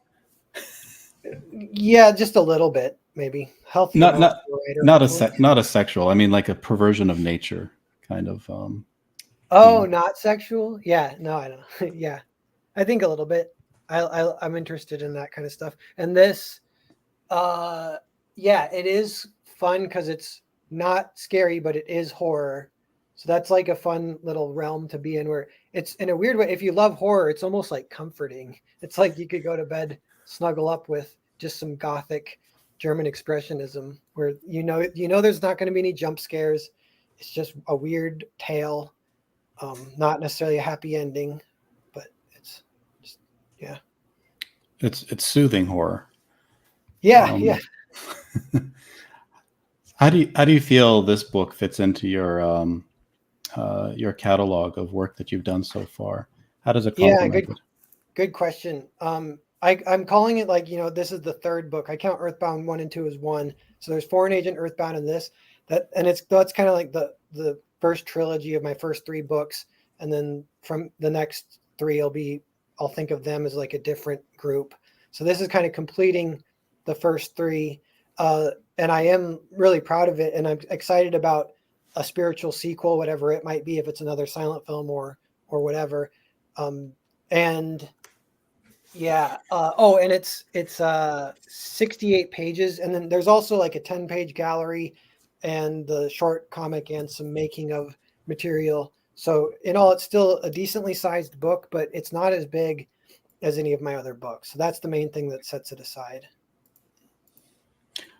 Are you thinking of maybe doing a black and white version of Xenotype? I'm sure that we could use... Don't be stealing my stuff, Narwhal. We just started being friends again, mate. Hey, is it public domain? I'll just get sued and ordered to burn it. Can you do a German expressionism version of Xenotype? I'm not going to find my way to Squim. I'm not scared, mate. Yeah, maybe a one-page comic. We'll get Jabba the Hutt to help us. German expression. Yeah. So you said it was a trilogy. So thematically, are they all slightly complementary, or you just wanted unique expression within this first trio of books, and then you'll follow similar patterns for your next series of releases? Yeah, I think the next three, they're all in one way or another a collaboration. And these three are not collaborations at all. So these are like pure Narwhal, and they're early Narwhal. They're like a little, like I started all of them 4 or 5 years ago. And so, yeah, they're like a little rough in some ways, but kind of some of that fun from a early creator DGAF kind of feel. All three of them feel a little bit like that to me. Yeah, the imagery here is very, very expressive. It seems like you relished in the material. Yeah, it is really fun to play with. And so this pinup, just so everyone knows, it's drawn by Fresher Luke. He's an amazing artist. He has a live campaign right now called Forsaken Gods 2, and he's a buddy of mine. So. Awesome. So for the collaborations, that's mostly with Zach, I believe. Yeah, and I have one going with Matt Krotz, and I have one going with my buddy Jared, who did this drawing. I call him a savant. He's not really in CG. He might be sooner or later. He's kind of just not that public, but so he did the music for the trailer too. He's a good musician, but I've always really appreciated his art. And so he and I are working on something. And then I'm doing one where I'm just hiring another artist completely and I'm just writing it. And I'm hoping that could maybe tap into another market, expand it a little bit. For people who don't like my art style, it can still be something I wrote, but potentially have like more polished art. What would a collaboration between Liam and Narwhal actually look like? I'm curious. Well, I mean, I bring a lot to the table. Narwhal brings some to the table. But it'd probably be great. I could inspire him to do his best work ever. Richard C. Meyer's got nothing on me, Narwhal, nothing. He's very, very creatively limited, whereas I'm doing a lot of stuff. I have a lot of old Nintendo Power comic books I read regularly for inspiration. It'd be great. It'd be cool to do a biography of you, Liam, just all your life. Oh, my gosh. You'd be busy drawing for 2 years, mate. I want that book now. The Life of Liam, drawn by Narwhal. Yeah. Real quick, too, I was thinking about a little bit of a through line with the 3 first books. Is there is a theme of a little bit of an obsession / annoyance with death. It's like maybe something I got going on deep down, because Earthbound has a little bit of that, and the sequel that I'm writing now does too, and this definitely does. Like, and Foreign Agent, maybe the least of the 3, but it definitely has some of that too. There's definitely death in Foreign Agent. Yeah, it's like more direct. Yeah. So you've kind of, throughout, I guess, the sketchbooks and some of your other books, had like a few pages of this book. Is that most of it, or have you fleshed out, or is it this kind of like the secret people that have backed you have had this story and now you're just releasing it to everybody? Yeah, the however many people, it's like 50 to 100 people might have got all 3 sketchbooks. Then they have the whole story. Although I am remastering a little bit as I go. I'm adding a cool film grain to most of the pages, and I'm tweaking some of the art here or there because I just have some time, really, because it's all done, but it'll be crowdfunding for at least 2 months. And then it kind of like the super fans got a private screening and now it's released to the wider audience. Yeah, and they do. People seem to like it a lot, and it's oddly like kind of like emotional, I guess. So that's cool. Yeah. How do you feel about writing very, very intense emotional storylines? Is that an area you're comfortable with, or? I like it whenever I can do it. It's hard. It's not exactly my comfort zone. I think my comfort zone is like cold logic almost, and I have to force myself to make sure that there's some emotion. But then if it feels like it's really there and it's genuine, a lot of times it can almost be accidental, or it comes up from the writing process, like naturally or whatever. And then you see it maybe a week later, or if someone reads it and they have that response, like, oh, it is there, then that feels really good and rewarding. How long does it take you to do a page with your minimalist style? Yeah, I can do like a page a day if I do everything. So that's kind of about it. Like maybe I can do like 300 to 400 pages a year, kind of something like that. And that's with you doing all the coloring and everything too? Yeah, kind of like I could ink 2 pages in a day, or color 2 pages, or ink and color. And then, like, like there's a lot of side things that come up that slow it down, like just even writing and responding to emails and stuff like that. But have you ever considered doing a cape and tights superhero kind of comic? Is that something you've ever thought might be interesting to try out? Yeah, a little bit. And I'm thinking about like how I do it, how I would want to do it. The only real, so that like the Earthbound 3 will be kind of close to that. It will definitely have some like superhero-esque fights in it. But I don't know if that fully counts. But I was thinking I've been kind of talking about interactivity, you guys know, and the superhero story has the classic superhero secret identity thing is so classic. So I'd want to do my version of that, whatever it was, and just have fun with the secret identity. Liam, could you assist Narwhal with secret identities? I'm sure. I could absolutely assist him with many secret identities. I've had secret identities in the past, as a formerly closeted gay man before I became a heterosexual man. I'm very used to what it's like of being secretive, being sneaky, being shady. Also, I was formerly a thief in my punk rocker days and in my bikey days.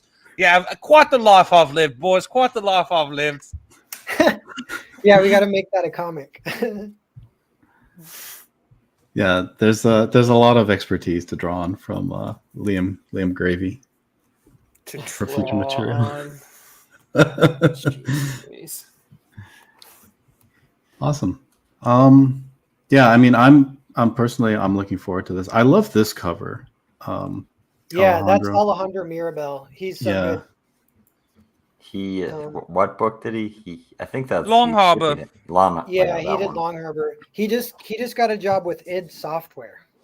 So he's never really been full CG. He's cool and been around. But he's like even more just kind of doing his own thing and doing it really well. And I luckily got to work with him. He's doing the soft cover or whatever. How do you feel about that? Like branching out and working with artists that don't go full CG. They're adjacent or they're maybe agnostic.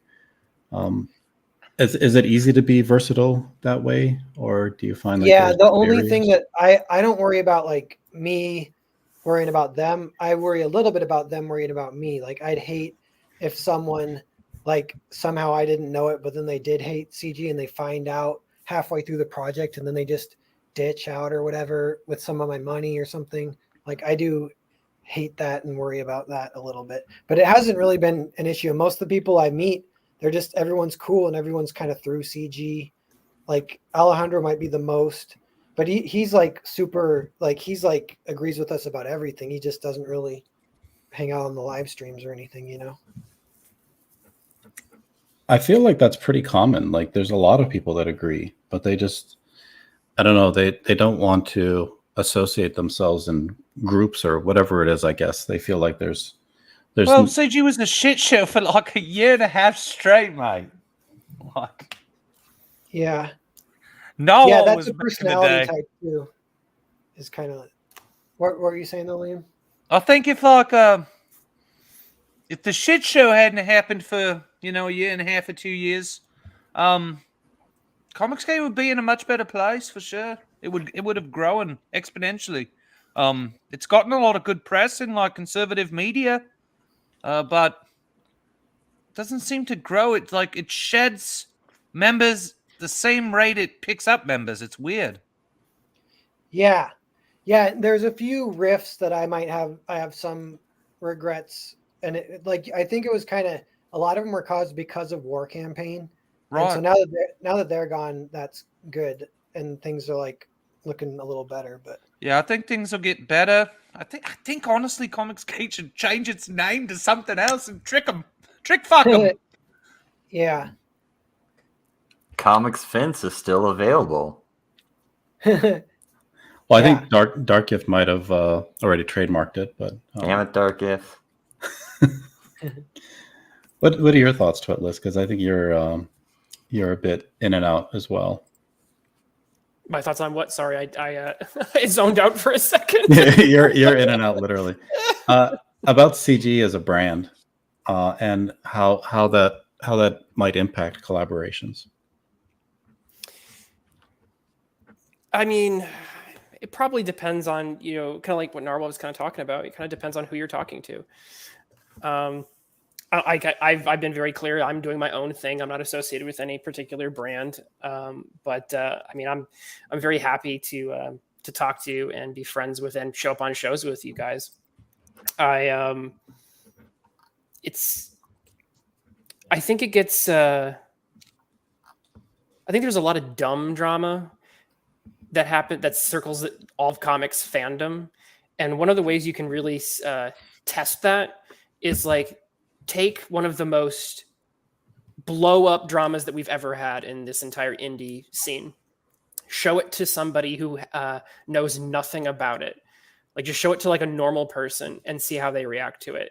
Because at least some of the times I've seen it, people go, "That's the dumbest thing I've ever seen," in terms of like what the drama is. Like, why are you guys all so upset? And it just kind of, I think, helps gives perspective on the fact that, you know, we're part of a hobby, we're part of an arts community, but to the outside world, the things that we tend to get all riled up over are things that most normal people just don't even pay attention to. You know, comic book fans and people involved in comic books are the ones who take this stuff super seriously. But most other people just go, "Yeah, I watched an MCU movie. What are you talking about?" Like, that's their level. And then when they go, "Why did that person, you know, decide to forever become the eternal sworn enemy of this other person?" "Oh, it was over a comic book, and it was over their like slight political disagreements. That sounds really petty." And so normie vision helps a lot. Yeah, a lot of artists are really sensitive, and they're really it takes a lot of courage to put your creative work out there, and somehow that can kind of like get people really bristly, even about other stuff. It's not like your work's getting directly attacked, but you put them all in a room, and yeah, they end up like fighting. You know, the thing that I kind of like don't like about the current situation, I'll give you an example, is right now I think one of my favorite artists in the world is Matthias Bergara. Have you guys heard of him or seen him on Twitter? He's like from Argentina, I think. And he's not CG. And like, yeah, like I don't think I'll ever be able to be his friend because of the stigma with CG, and then him not being cool on that level. Like, he's not cool enough to know what's going on or whatever. So he's a little soy, even though he's an amazing artist. Mm-hmm. And then it's like a missed opportunity to connect with like some good camaraderie with like someone I really respect. And I'll tweet to him like, "That's awesome," and he might like it, but yeah, he like ignores me, and I'm like, I don't know, I'm pretty sure it's never going to be a thing. Never going to be able to be friends with some of these artists that I really like.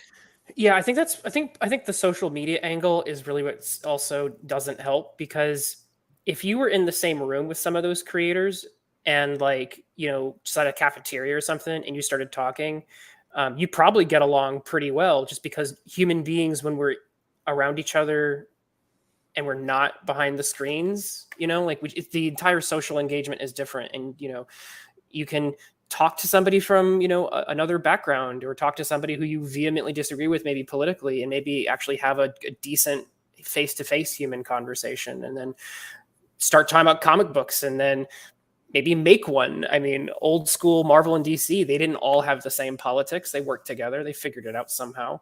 But the online Twitter social media sphere makes it so easy for people to go, you know, "Oh, you don't jive with me on this one issue. Well, screw you. I'm never going to talk to you ever again."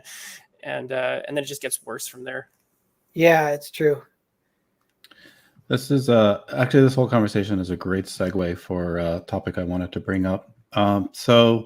I've been ignoring it for the most part, but there are interesting back and forth that happen on Twitter with the mainstream and CG artists. One mainstream artist in particular is Mark Brooks, and I've reached out to him a bunch of times, and I've offered him to come on because it would be interesting to hear his perspective, considering that he has such strong opinions on Twitter about CG. But here recently, he's done something I think that's considered taboo in the creators community, and he's gotten kind of a strong response, and his reactions to that response are a little bit telling. So he starts off here where basically he's giving his opinion on an image that Dale Keown has done for Cyberfrog. And I guess this person is asking him for his opinion. That's his justification for the response that he gave. But he goes on to say that there's no focus. It's over-rendered within an inch of its life.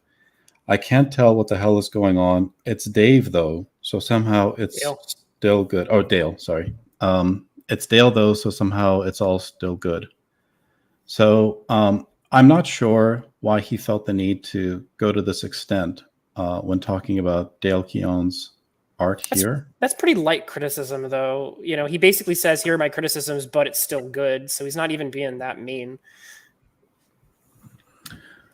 But I mean, is it You could disagree. I'm saying justified? you could disagree with the criticism. I'm just saying that like he critiqued and then basically said, "Hey, it's still good," because the artist is a really good artist. So if you think about it, he's basically counterbalancing his own criticisms.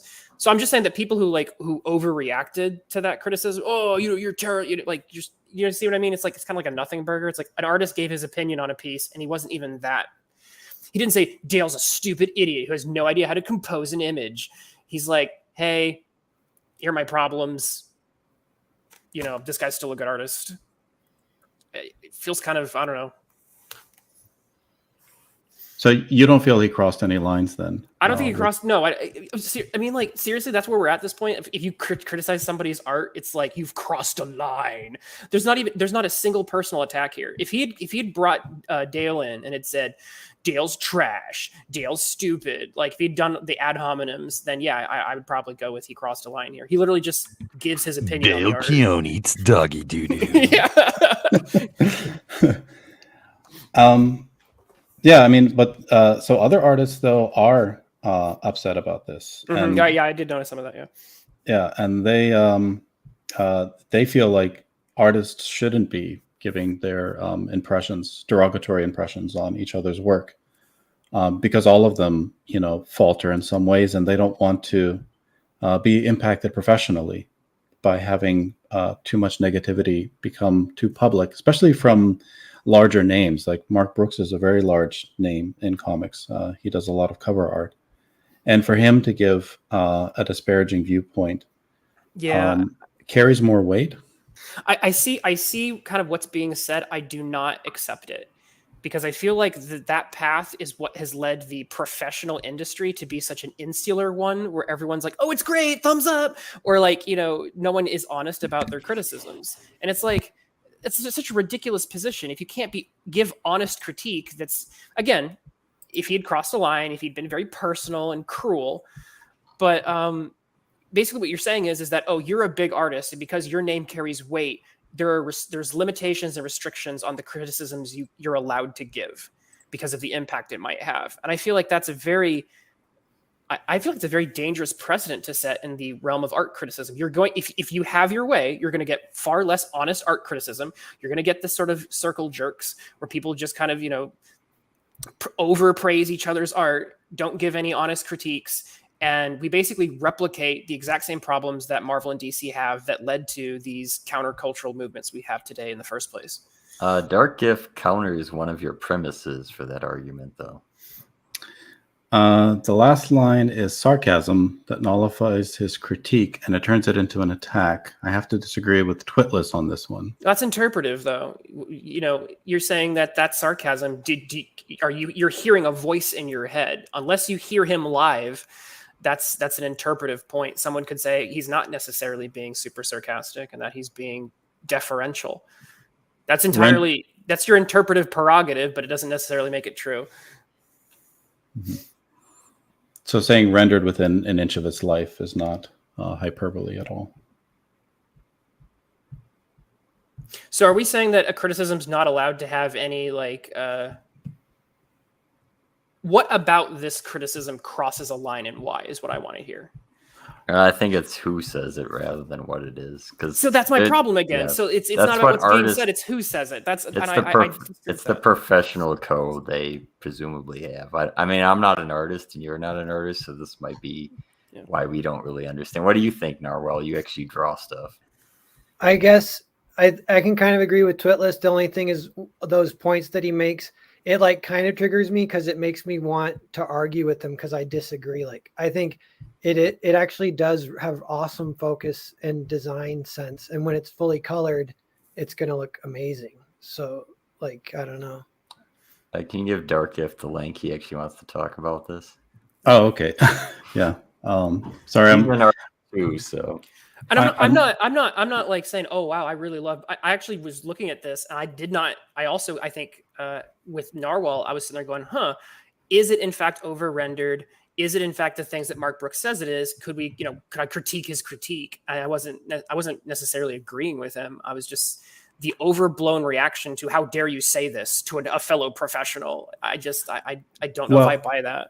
So I wanted to actually, this is a problem I'm having. I'm trying to provide some context. Now, there are other tweets from him, and the one that I'm looking for specifically, he says that what he notices is that when people join CG, their ability, even though they were once talented, suddenly takes a massive nosedive. And he tries to make the argument that CG is primarily a sales grift. And he knows a lot of these people personally, but he doesn't feel that their work is necessarily justified the support that it receives when it's in the YouTube crowdfunding space. Okay, so I'm going to share something with you guys, because if y'all are getting please, it's just intimate here, so we're among friends. If you guys are getting all uptight, you guys need to see Harvey Picard versus Art Spiegelman. I just shared something on screen. So Harvey Picard is the author of American Splendor. He passed away a little bit ago, and Mouse obviously is Mouse. Okay, so you want to see some criticism of fellow creator to fellow professional? Let's take a look at what Harvey Picard had to say about the Pulitzer Prize winning Mouse. I'll just read a little bit of this. Let's see here. I have no general bias against anthropomorphism and symbolism, as some readers assumed. Rather, I thought Spiegelman had handled them clumsily and sophomorically in Mouse. What's the point of using symbols and metaphors when they're so thin and obvious as to be pointless? Spiegelman's employment of them in his original 1973 Mouse story, which was more of a fantasy, made more sense. And he goes on and on and on and on. Let me find one of the other spicy bits that he says. He ends up saying... Here we go. Spiegelman could have used the drawing style he used in Prisoner from Hell Planet and Mouse, but that would not have been as arty as employing animals. And he has difficulty distinguishing being arty and artful, and between gimmickry and genuine innovation, as do many comics fans. And he goes on and on and on and on, and actually just puts Spiegelman on blast. And it gets kind of personal at some point. He actually accuses Spiegelman of being like a bad son and portraying his dad in a negative light in Mouse. So it's just so funny that these were two, not only comic book professionals, but they worked in the underground comic scene and created some of the most artistically recognizable comics that we've seen in the literary comic space. And he's just, like I said, absolutely putting him on blast. And, somebody makes a snide comment about someone's art on Twitter. It's over rendered and everyone loses their minds. It's like, this was in the Comics Journal. Like they were like, they ended up calling the two people who were arguing over this ended up calling each other retards and people who couldn't read. Like, well, it's like you're making our argument for us. I'm just saying that, take some perspective. Well, I was just about to tell you the same thing, because on a fundamental level, I agree with everything you said. On a fundamental level, but if we're taking this one particular tweet, that is a total attack on Dale, and you have to be naive or very generous. Very generous to say it wasn't, because if you take the person who tweeted it, he literally is in the Comicsgate L's tweet threads every day, putting Comicsgate artists, no matter who they are, on blast.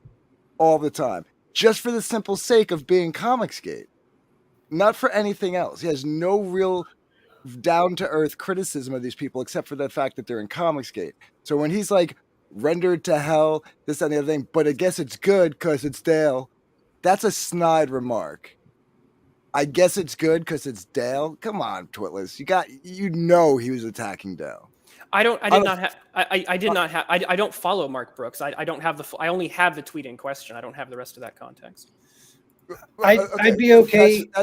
That's fair. But like I said, I agree with you on a fundamental level. Like, if people want to make a criticism of someone's art and they get a little harsh, that's what it is.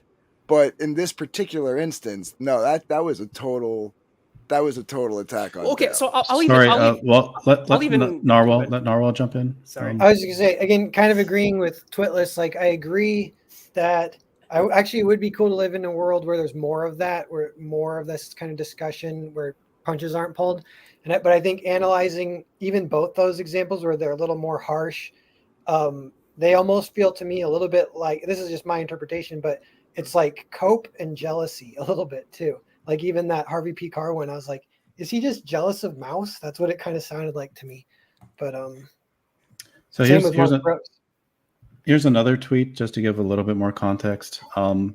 I said that most mainstream artists seem to regress in skill when they join CG. It triggered the fuck out of them because I hit a raw nerve, apparently. So he has this very general bias, it seems. So that's another thing. And even besides like a bias. So I'll grant that. I'll steel man your argument for you. Okay. He's biased against these people. What makes his criticism of that particular image something that crossed a line? Even if it's being snide. Like he basically said, I don't like this art. It's over rendered, but oh my gosh, people like it because it's Dale Keown. Like, I will say, if you see an image on Twitter and you compare it to in life, it's going to look hard to follow. Whereas if you see it laid out on you on a big page, it's like, oh, this makes sense. It's the same thing with Ethan's. Like if you see any of his original artwork, it looks amazing compared to just printed on a screen, black and white. You got to see it in person. It just looks much better. So part of it might just be seeing this quickly on a Twitter screen, flipping through. It's like, I can't see what's happening. It's too confusing. Well, of course it is. It's like 5 inches by 4 inches. I mean that's true, but like at the same time, going back to what still nullifies like his critique as not being genuine, because he has nothing good to say about anybody's art in Comicsgate. Nobody's. Well, I mean, that's his bias. Okay, right. Like I said, I'll grant it to you that it's biased, but a biased person can still observe. A biased person who's not even arguing in that good of faith can still observe something. Now, obviously, you would take it with a grain of salt, but that's a separate conversation. The conversation that we were kind of addressing here is, where did his tweet cross a line that deserves people to say, how dare you say that? So I think you have to think about where these conventions arise, where colleagues shouldn't or peers shouldn't disparage each other's art, because they are all, in a sense, in the same employ. They're all vying for similar contracts. They're all sharing similar workspaces, in a sense. Either they're going to be working in under the same publisher, or they're going to be sharing titles and things of that nature.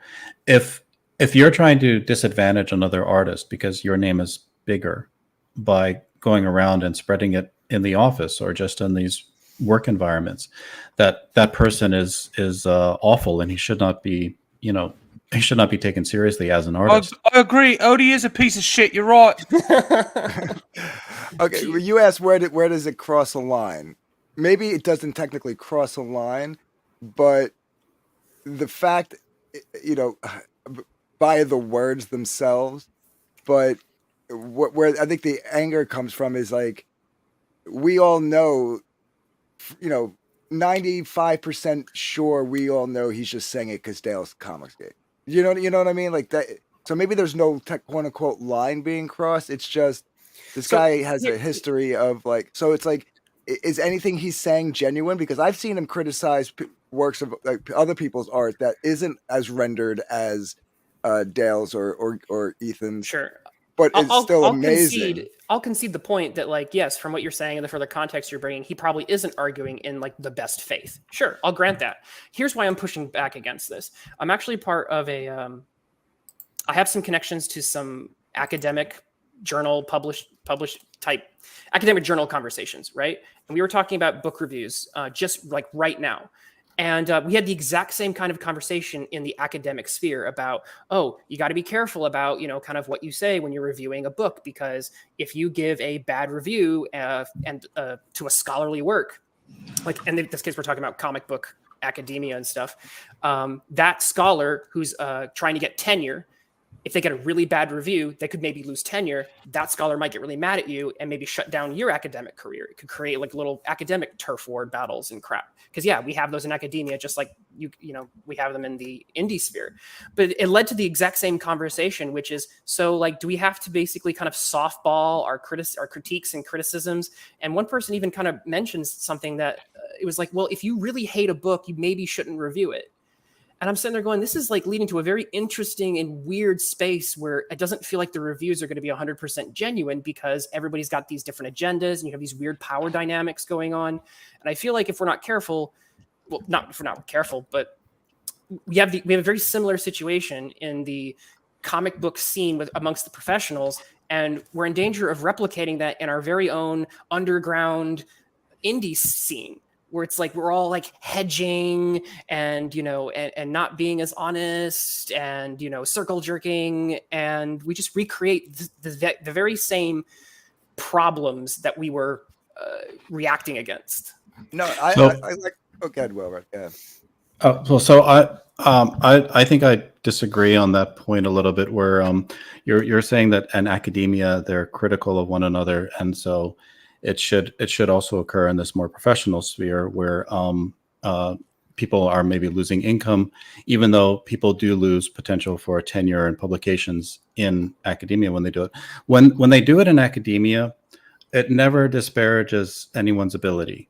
What it does is it tries to constructively point out deficiencies. So if something is peer reviewed, for example, you would expect that the feedback that you received based on what was inadequate about the publication was always based on the points of merit for the work that was done. I'm not talking about peer review. I'm talking about reviews, because there's Well, different things. Peer review yeah. is prior to publication, but you usually have been accepted, so you're going to get it published. Review is a published work, like a monograph, like a book that you wrote, and people then get to review that in journals, and they don't have, like, they could in fact give you a scathing review, and it does happen on occasion. People can lose like their livelihood. So do in academia, do people who write give scathing reviews of other writers? Because that's what we're talking about. We're talking about an artist giving a scathing review of another artist who's a potential, I don't want to say competitor, but could potentially vie for similar contracts that maybe Mark Brooks would. But go finish your thought. Well, and so the same thing for CG. I mean, people who are creators here and trying to establish their reputations and trying to build a market for themselves, trying to attract customers, to have other people who are more established and more secure saying, yeah, look at all of those, amateurs over there who went and joined a hate group and suddenly had their talent fall through the floor. Why would you ever want any of their books? Doesn't that just feel like they're trying to consolidate maybe a bit more of the consumer base for themselves and using disingenuous means to do that, like attacking the work, even though it's meritless to do so? But see, it's essentially a moot point. They just have to use the word Comicsgate. That's more of an attack on their career than anything else they can say. Because is some fan going to see them say, this is over-rendered and give a shit? At most, they're going to care that they say Comicsgate. And he freely admits he's Comicsgate. So I don't think Mark Brooks can do anything to anyone in Comicsgate because they've chosen that label. And those who agree with Mark Brooks are going to avoid those books no matter what the art looks like. Right. Well, I think there's like two separate coinciding arguments happening here, right? There's the ethics of one creator, the ethical question of one creator criticizing another, which I struggle with sometimes, even coming on here to do the reviews, because I'm like, well, I'm making books now. Too. Should I be reviewing other people's books? But what you call it? At the same time, I think the other argument is where does it go from being like if you are going to do that, where does it become like a legitimate criticism, even if it is scathing, or just a personal bias, and which would basically nullify anybody's opinion. Like if it's like this, like right when EVS criticizes Mike Miller's art, like we all know Mike Miller's a good artist, right? But EVS will knock his art, right? That's a personal bias. Nobody, we all know not to take that seriously, because 3 years ago EVS was talking his art up and now he knocks it down, and vice versa. Mike does the same thing to EVS, but 4 years ago, he was, oh, this is great, blah, blah, blah. Now, were they blowing smoke up each other's ass back then and telling the truth now, or were they telling the truth then and are just ripping on each other? Probably a little column A, little column B, if we're being... Right. So how do you take what they're saying seriously? That's what I'm saying here about Mark Brooks. He doesn't like anybody in Comicsgate, no matter who it is, what the art. It could be the best. It could be. I'm gonna lay it on the line. Can I lay it on the line for you guys? Go What ahead. it Give is us- a bunch of people who never could come up with original creations. There were a bunch of people that had to be fucking spoon-fed other characters to make their money, to make their living. And what they are is they're insanely jealous that people in Comicsgate had the fucking balls to thumb their nose at the fucking establishment that these people have to suck the big fat titty of every day of their life just to continue to live the pathetic lifestyle. I mean, look at this fucking faggot with he, him in his fucking profile. He's not even a fucking man. He can't even fucking stand up and say, my name is Mark Brooks. It should be self-fucking evident. I'm fucking he, him. What a fucking joke. They're scared. They're ashamed of who they are as people. They're followers. They follow the big... I swear to God, if DC made a fucking cartoon tomorrow... Excuse me, if Disney made a cartoon tomorrow called Kill All the Fucking Faggots with AIDS... Okay, all you gotta put Kill Faggots with AIDS in the fucking Twitter handle. You got to watch the gamer FA words. moms. Yeah, I'm a recovering homosexual. I know what I'm talking about.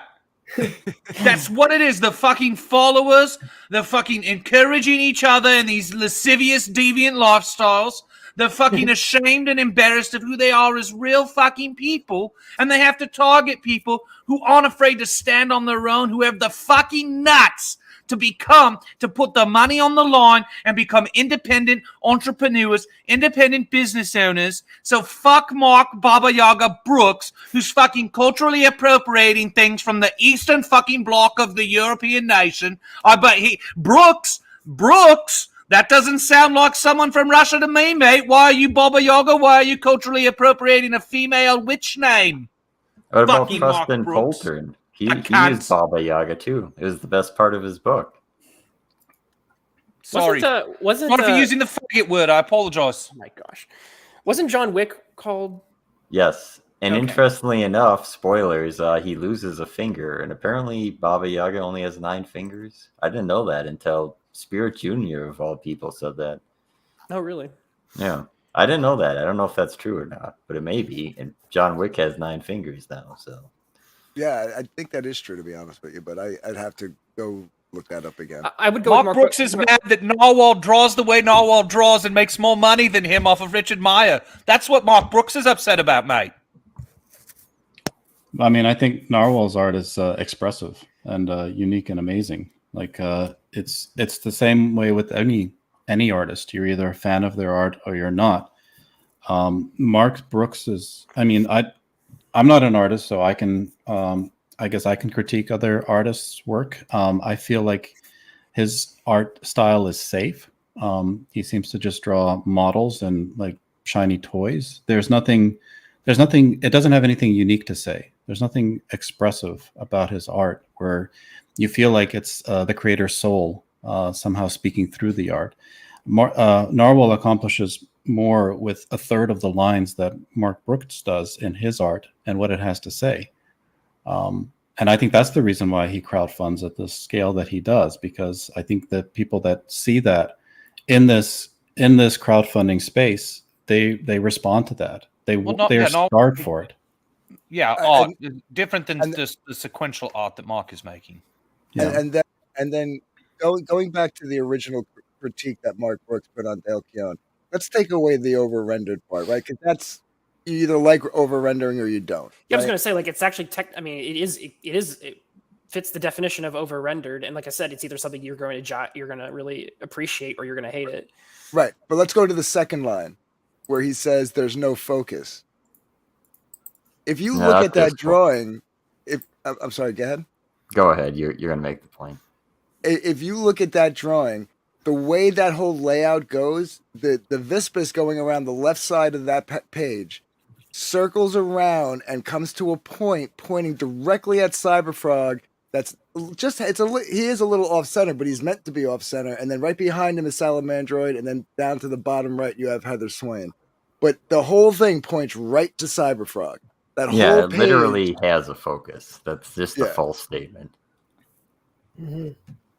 Okay, if I'm God, imagine what it must be like to be Mark Brooks, a guy who's been working for the pros for so long, and he has to look at Dale Keown, and Dale Keown made more money off a single issue of Pitt than this fucking schlub made in his entire life, working for these people, slaving for them, drawing the same level of quality.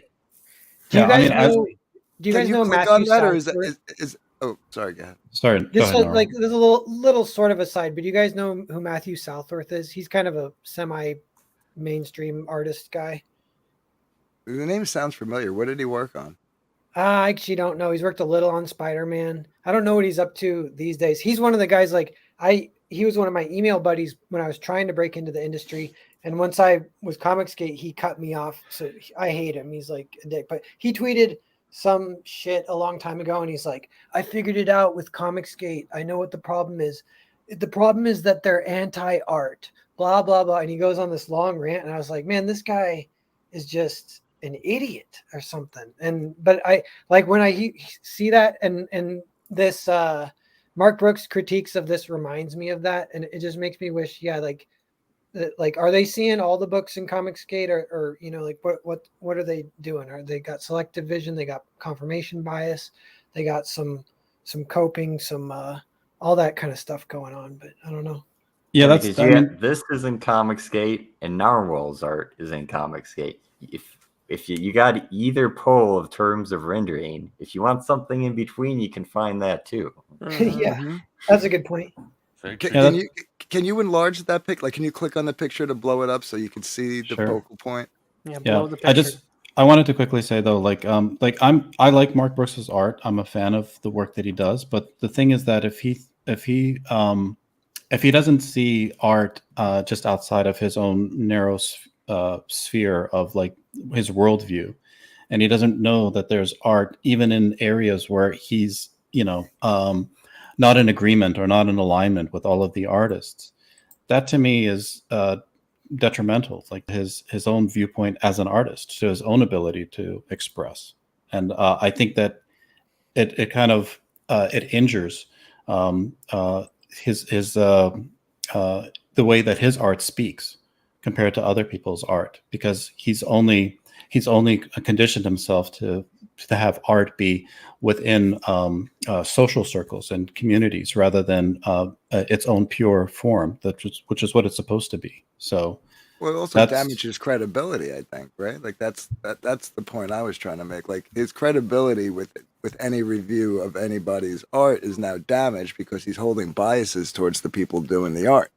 I mean, if you look at the left side of that drawing right there and how it circles down. You got all the Vespas circling down, and that last one is looking dead. And there you got Cyberfrog right there. The whole focal point is Cyberfrog. Okay, so if you do take the opinion that this is over-rendered, then I could see the criticism extending. I'm not saying this is right, but I could see the criticism extending to the fact that, because there's so much noise in the image, it's all just kind of like a white static, which would extend that criticism to focus. I can see that the Vespis, like the one in the bottom left hand, I can see, the arcs that you're kind of discussing, but I think it takes a little time with the image. If you interpret this as an assault on the eyes, which some people do, it's going to, I think, extend that criticism to focus as well. Well, then I'm having a friendly little debate with you. I'm not really trying to fight with you, but that's fine. But I'm going to throw your own words back at you for a second. Okay. Tear his fucking throat out, Doc Gift. Would that just be an interpretation of what he's saying? That's what art criticism is. Like it's no. But you had when I told you about the last line, you said now you're interpreting his last line in the tweet as being snide. I'm saying, aren't you now interpreting what he meant by focus? Yeah, I'm clearly interpreting the tweet. The point I was making was that you were interpreting it one way. That doesn't mean that that's what it is. The truth is, Mark Brooks is full of shit. Back to you. Yes, that's what I'm saying back to you. I acknowledge that. I think Liam has it. Mark Brooks is full of shit. Mark Brooks is full of shit because what this is it's deep focus, much like the timeless film Citizen Kane by Orson Welles. Oh my gosh, are you serious? Depth of field? Is that what we're doing? This is deep focus. Think about it, mate. Well, okay, so my eyes, I recognize the figure behind Cyberfrog first, and then I move forward to Cyberfrog, and then I move forward to the Vizpiz in the left-hand corner.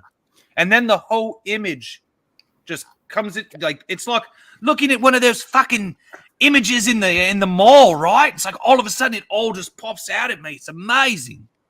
And let's be fair too. When it comes to highly rendered drawing, no matter who's drawing it, you really don't get a clear picture of it until the colors are put in, right? We all know that.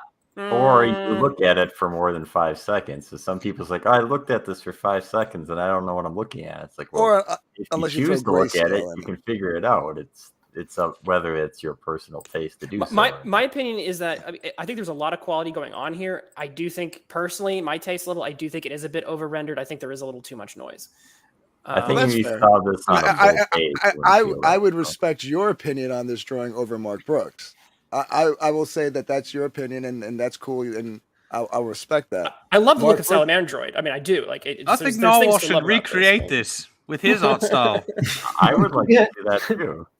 Yeah. But then Brooks People would says buy Mark that. Brooks and says, I fixed it for you, Mark. Yeah, it's Narwhal's- less rendered now. Yeah. Narwhal's X-Men It's less taking rendered. Mark Brooks images. Yeah.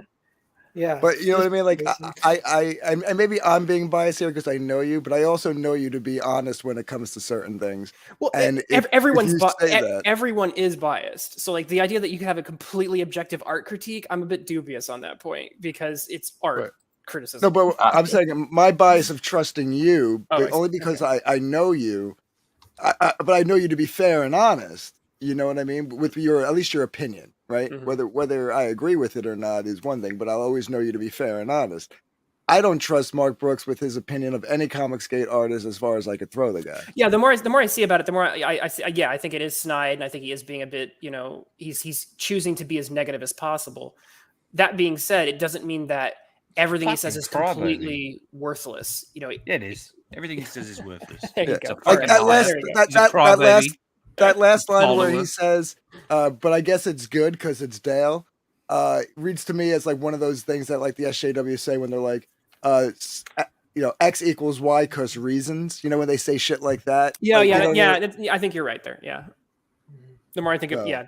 with that full context, and yeah, I think you're right.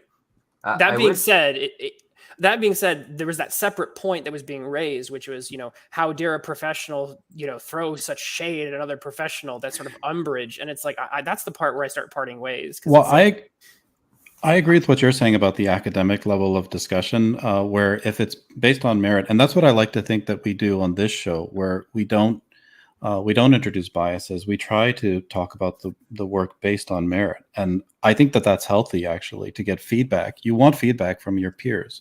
Well, not Um, bias on like the drama or stuff, more of the biases of a person just as the comic itself. Obviously, you can't remove your bias of what you like and dislike from reading a comic. That's not really possible. Right. But if people are like coming on to like dunk on other people, that's definitely not a goal, and something that's usually discouraged. But yeah, like he says here, I'll just bring up quickly another tweet to set a little bit more context. Doesn't Comicsgate like really love dunking on the SJWs as well? Like, isn't that also a thing that happens? We can address that. He says, I have no vitriol. I just don't like bullies or cults. Comics are awesome and for everyone, whether they're regular people or the CG crowd. Don't mistake Except you just called them bullies in a cult. don't mistake standing up for oneself and others as vitriol. It's just what a decent person should do. I think Mark Brooks is a fucking scumbag. I think he's probably a child molester. I'm confident his mom's Oh my pussy gosh. smells, but comics are for everyone. Comics are for everyone, though. Okay, he did offer a small. You could call it like a half-arsed attempt, but it is there. Whether they're regular people or the CG crowd, there's Twitless is an definitely attempt. not regular, so it is good to separate those two. Yeah. Right. Yeah, but then he also talks about bullies and cults, which is clearly what he considers. Clearly, he's a friend with Edwin Boyette. What's wrong with that? Well, at least Yeah. he didn't say that CG didn't have. You don't get to have comics. He said you can have them too. So look at that. So kind of him. Thank you, Mr. fucking Nazi, Mr. Comic Nazi. He's offering an olive branch, and clearly Liam rejects You got it. to have a fucking jab first. I think after this stream, Liam's gonna sell himself a few books. He's Well, doing a good I would job. invite Mark Brooks to have as many comics as he wants and AIDS. There you go. I'm There you giving. go. I want to give. Well, Red, things I sure to hope him. you weren't going to try to monetize this stream. Monetize No, the fuck out of it. Take I just Google's hope money. I just hope I still have a channel after this. Right, yeah, those gamer power level words. Yeah, they take down channels for that stuff. But yeah, It's their it own just, fault. It's your fault for putting up this disgusting Mark Brooks tweet and giving him oxygen. Giving oxygen to his dirty little flame. it's a fascinating conversation. Side note, I also heard he had a tiny dick. Here's my last like comment on this, right? Any of these guys like Mark Brook, I'll never trust them when it comes to their opinion, when it comes to Comicsgate artists, because Leonardo da Vinci could crawl out of the grave and claim Comicsgate, and they'd all rip his art apart once he did. They would. That's true, Matt. I will say about the art that I don't think I've seen another artist look as much as Ethan's art drawing Cyberfog. It's like that is how Cyberfog's supposed to look, and the over-rendered is how Ethan does it. So he's fitting what it's supposed to look like. Mm-hmm. Yeah. So that's talented in itself. So just my question is then, because CG not even anti-CG, the SJW group. Yeah, I was going to address that. Yeah. Like, there's a lot of we dunk on them. Yeah, we dunk on you. Your art's terrible too. And I'm like, I think that when you only one group is lying and one group isn't. Yeah, like I don't personally, I don't like to play that game. Like I've heard that mentioned where because some artist comes out with their political viewpoints, which I don't think creators should really do anyway. To be honest, if they want to create art that's open to interpretation and for everybody, then revealing as little as possible is probably the best way to go. But when I hear that an artist who I always liked is suddenly, making disparaging comments about people who have different viewpoints, I don't suddenly dislike that artist's art. I still consider them talented. And like Neil Adams, for example, like I think Neil Adams is a legend and did great work on Batman. And like nothing he says or does is ever going to change that. Right. Frank Miller. I'm just disappointed, right? You know what I mean? Okay, so my example for that would be like Mike Diodato Jr. I really like Mike Diodato's art, but he's like, his opinions on this particular sphere are very negative. And so I was disappointed, but I don't look at his art and go, it's crap now, because I've seen that happen here. There are people who are like, they're for you until you have a falling out with them. And then they say, well, your art was always terrible. And it's like, so if my art was terrible, or my writing or whatever, then it was always terrible. It doesn't switch to being terrible because you don't like me anymore. That's the most asinine view of art ever. That's all the SJWs when they talk about Comicsgate. Oh, they all used to they liked you so much until fucking all of a sudden you had a different opinion. But it also happens. It happens around in this sphere too. Like I've seen people do it. Well, it's all comic people. It's fucking insane. Like that's. Go ahead. No, sorry. Go ahead, Darkus. Sorry. I was just saying, like, I collected that Venom series with what's his face, Donny Cates. I mean, I've heard people say Donny Cates is nuts, but he wrote a good Venom book. I think most people in CG agree with that. But I collected every issue up until he started going off the rails, and it wasn't because his writing all of a sudden sucked. His writing was still good, and even the artist on the book, he was a phenomenal. Yeah, I just want to combine him into one giant SJW, and we can call him Donahisi Cates. I mean, Al Ewing's Immortal Hulk is great, even though he threw his artist under the bus after they stopped working together, which is really shitty. It's still a great series, the Immortal Hulk run. So yeah, I heard good things about it. I never read it, but I heard good things about it. But yeah, like it doesn't stop me from thinking, oh wow, that guy wrote a good story. Oh wow, that guy drew a good story. But I can stop buying it because he called, he said to fuck off, and I was, yeah. I'm not saying you have to like continue buying work from someone after they say they hate you. Like when Dan Slott like is utterly mean and cruel to people. It's like you don't have to keep saying, "Please, sir, may I have another beating?" I just recommend you don't trust anyone who claims you're in a cult while they have he, him in their fucking profile.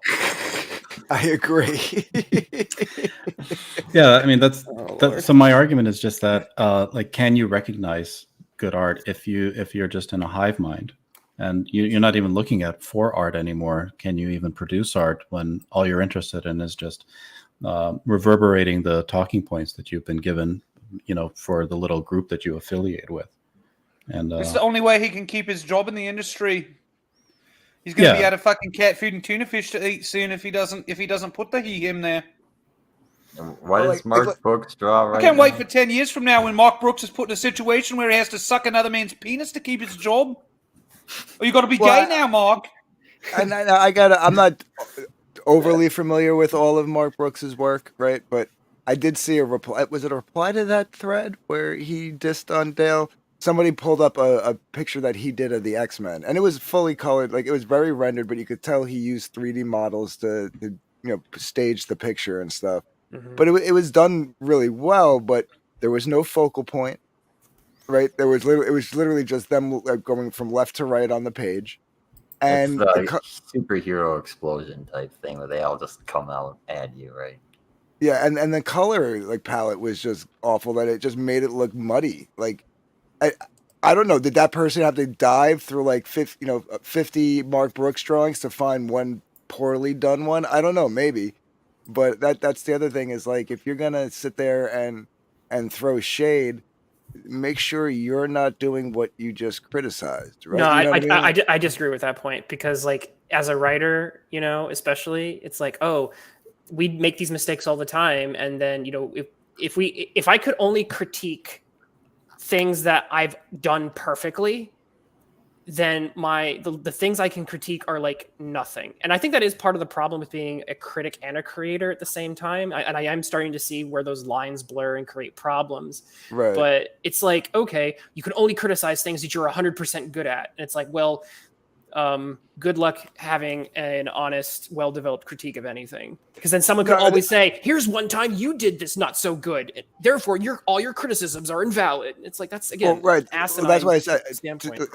I was saying, like, I'm not familiar. So was that a one-off? Yeah. So if that was a shitty drawing, he had a bad day, then yeah, then what I was saying doesn't stand. But if all his drawings are like that, then yeah, it would undermine his criticism quite a bit. But hold on, yeah. I've got something. I have an issue with Narwhal I have to take up. Narwhal, how can you call yourself a Washingtonian when you're drinking tea, mate? You're supposed to be drinking coffee. You're not a Washingtonian. Where'd you come from? Oh yeah, I love coffee in the morning, but I can't drink it at night because then I can't sleep. I tried that with decaf, and I've been doing it, but then even decaf will keep me up. So at night I drink tea. Fair enough. yeah, how dare you not drink coffee at 1 a.m? I'm drinking coffee right now, but I'm pretending to be an Australian right now. Have you guys seen this? The mugs that keep your shit warm? Oh, whoa. That's the best little invention that I've done. Let's see the shit warming mugs. Yeah. Oh yeah, you plug them in. Yeah, because before that, Comfy. I'd be going to the microwave every minute to microwave it for 30 seconds, draw for 5 minutes, it's cold, go back, microwave for 30 seconds, and now I don't do that. So I'm more productive. Less time at the microwave. Yeah. Guys, I got 10 minutes, just FYI, then I got to go. Cool. Okay, I derailed the stream. I'm sorry. His mom gets home at 10:30. He gets in a lot of trouble if he's still streaming that late. This is where I wanted to take the stream, with Narwhal here. Make me say the faggot word a bunch. That was fucking terrible. Well read. You make me look like an asshole, like a bigot. Mark Brooks' fault. Do we need to get a soundboard and we could just start bleeping stuff? No, we just need to stop killing these fucking people. Oh my gosh, no. In Minecraft. In Minecraft, right? We'll hunt them down, we'll find the docks in Minecraft, and then go get them. Yeah, this wasn't the drawing I saw, but it was very similar. Very, very, very similar. Yeah. It's just Why did he collage. put the lights in the background, though, mate? I mean, I would say Magneto's the focus of that one because he's definitely larger than the rest. But Well, if you saw the Yeah. whole thing, it would actually be Professor X and Moira sitting it? in the Okay. middle. Oh, Okay. this is the Powers of X, House of X. There was like a combo cover, Yeah.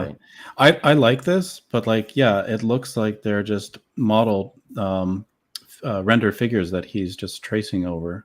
It's very well done and it's very stylish, but it just, I don't like, to me, again, like I don't feel like it says anything in the art. It's a pretty picture to look at, but Doesn't it fit the you know- tone of the book? Because I bet the X-Men in that storyline become like really like kind of like stale and really kind of dull. Like we're all just going to be dealing with the geopolitics of the nation that we're setting up, and we all have to act like we're all serious. Was Warlock even in that book? Yeah. I think he was.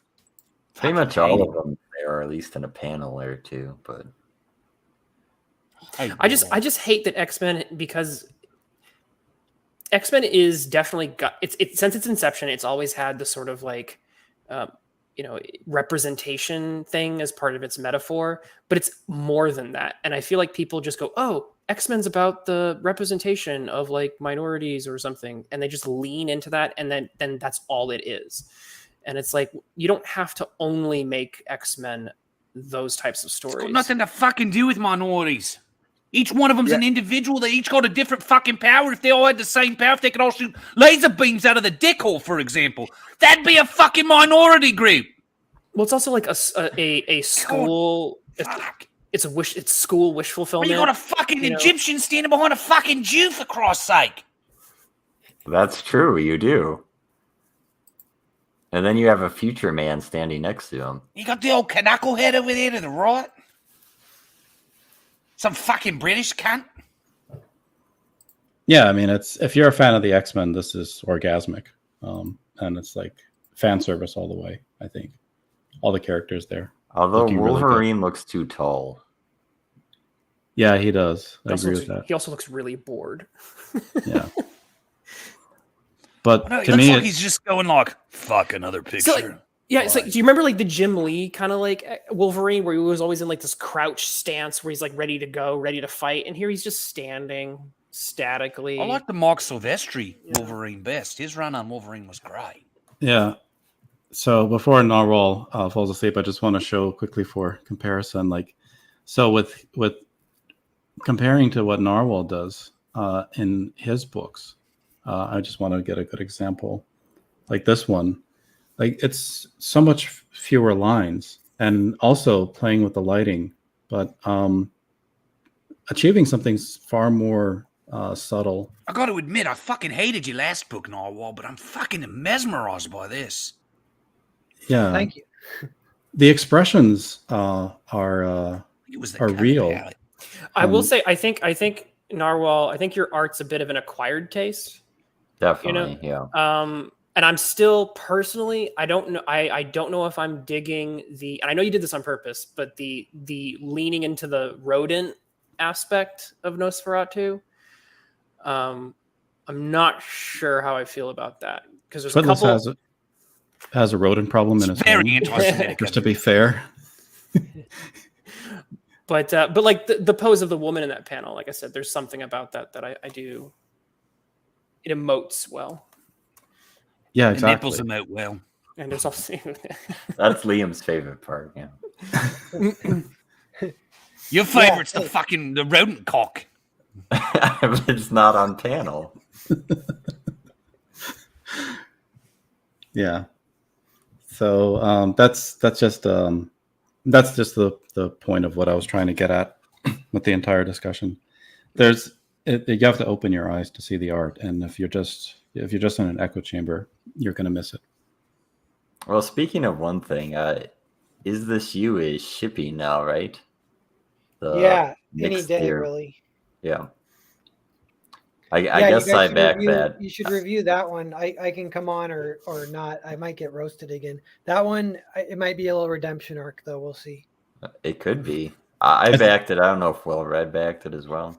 I did back it, and is there any way that Zach would be willing to come on and talk? Good question. I almost guarantee not, and it's become to the point I don't know if I can even ask him because he'll get kind of annoyed. But he really swears off that stuff. It seems. I mean, he's not even on Ethan's stream anymore. I just don't think he live streams essentially. Yeah, No. I bugged him about it once in a while, and I think he was starting to get annoyed. Oh, okay. Yeah, I just thought it'd be a fascinating conversation to have both of you guys, but that's cool. Yeah. If he doesn't want to, no worries. Yeah. This is the You don't image know that you were him talking about. anyway, well, Red. Yeah, this is the image that I was talking about. Like, it's just like I can't tell. Like, Magneto is like it looks like he's like 5 times the size as Professor X. Which one of these 4 in the middle is supposed to be the center? Why is Wolverine lying down with the paint me like one of your He's French sleepy. paint me like one of your French girls poses? Right. I mean, you can kind of say that Bishop and Magic are towards the foreground, but other than that, like the rest of them are just a blob of messy. Like the colors are so similar, they bleed together. I think know what this I might mean? be another case. Like the physical copy probably looks a lot better than on the screen, but Maybe. Yeah, That and you might Wolverine's be right on that. Wolverine's pose will never look good. yeah, in that any... you can't fix. You That can't. is just. That's unfixable. Wait, are there like people on the ground? Like Gambit's on the ground Yeah. too. Gambit's on the ground too. So He's it's like over they here. were beat up or something. Jane's sleepy also over there. Yeah, Beneath that my pose collar. is not I've been beat up. That pose is something else. That's, Yeah, I don't understand why they're on the ground, Jean's on the ground, and everyone else is kind of what? Okay, yeah, it doesn't make sense. is What's that going Exodus on in the Well, top not- left? Why would you put all the people wearing Over here, brown yeah. and green on the ground where it's brown and green? Maybe it's camouflage. That's what I mean. Like the colors are all muddy. Look, Like fucking Bishop Where's stands Waldo? out because he's in all red, right? And he's in the foreground. If he was in the back with everybody else, he'd blend in too. The only That's one that Bishop. Oh, really he looks so lame. That's the Emma Yeah, lamest okay. Frost Bishop stands ever. out because she's all white, but that's it. He joined the Bloods, mate. Emma Frost Crip is the only killer thing now. that sticks out. Yeah. Oh, they totally demasculated Bishop. He's Yeah, no he looks longer like big and awful. beefy. He's like a skinny dude now. it looks like his Yeah. clothes. It's like he had dysentery for a month, and his clothes are Sickle Yeah, cell it- anemia, it mate. looks like It's a problem in the Netflix. community. It doesn't even Yeah, look he- like a comic book. Mm-hmm. He got hooked on the needle for a while, and this is what happened. So like Risey, okay.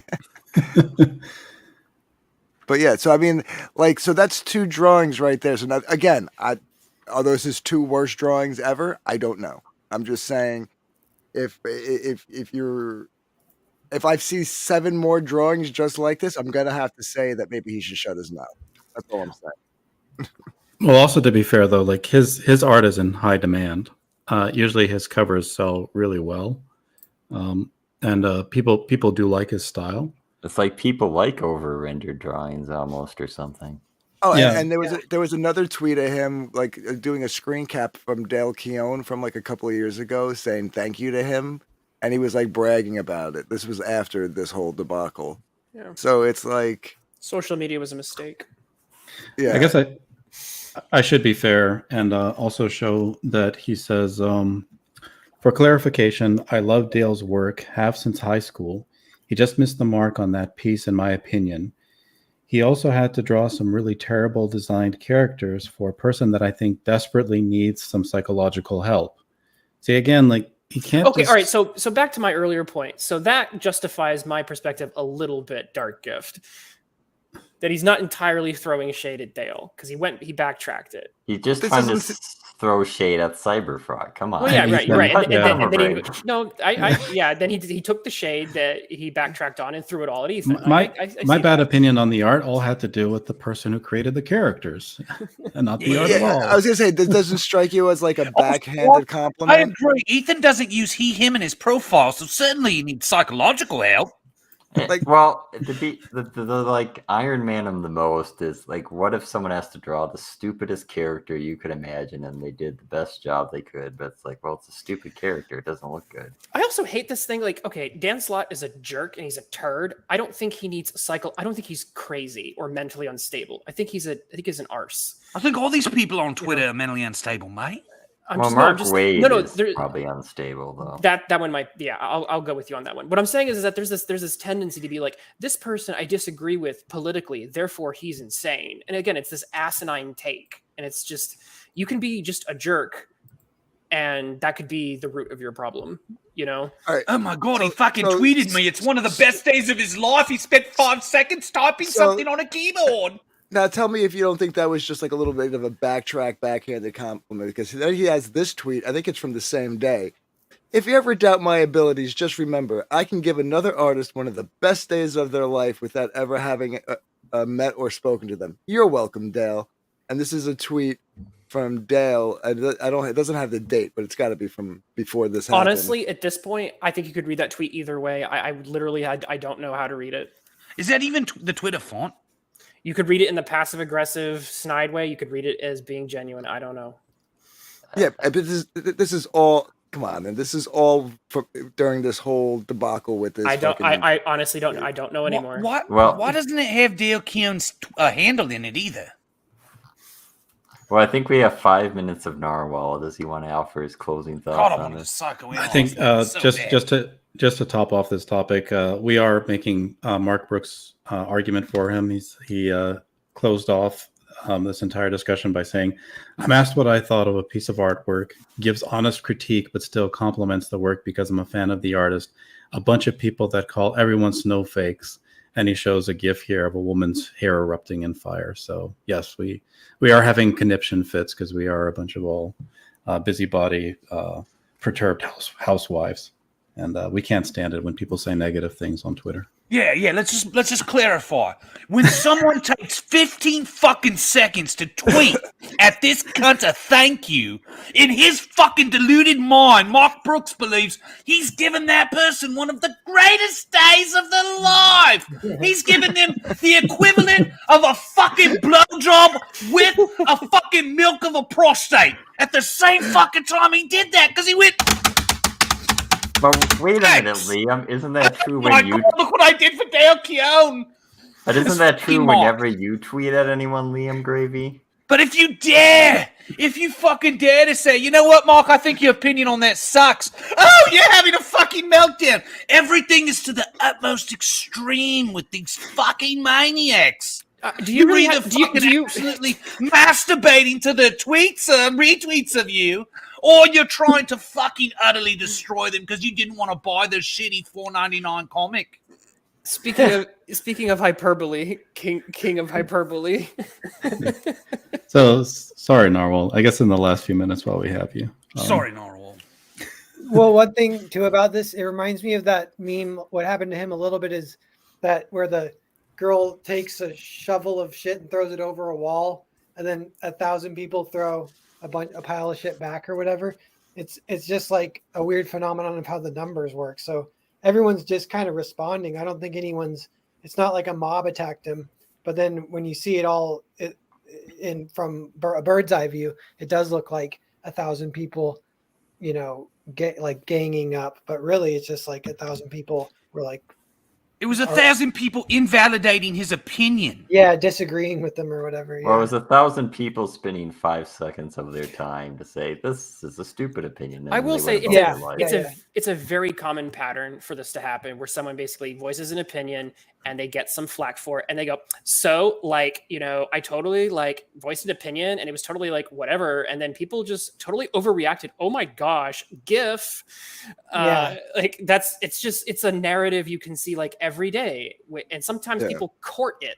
They deliberately post things that are going to be a little bit inflammatory, and then they go, oh my gosh, look at all these people in my replies. Can you believe it? But yeah, Narwhal is right though. It is that people go, "Oh, I got piled on," and it's like, well, no, your tweet just crossed about 100 people's timelines, and they all commented on it. That it doesn't mean that 100 people coordinated to come and pile on you. You know what I mean? All these hateful people are in my mentions, and they just totally can't handle my observation, even though it wasn't even that bad. All I did was call them fucking racist cult members.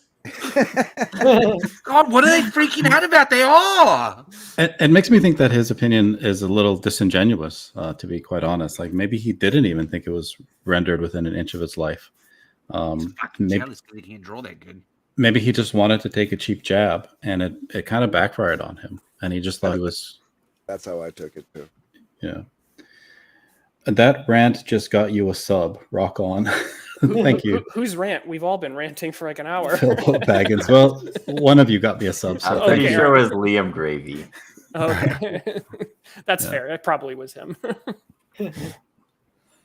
Well, Narwhal, so Nosferatu is the next thing you're releasing, and or no, it's the collaboration that you did with Zach.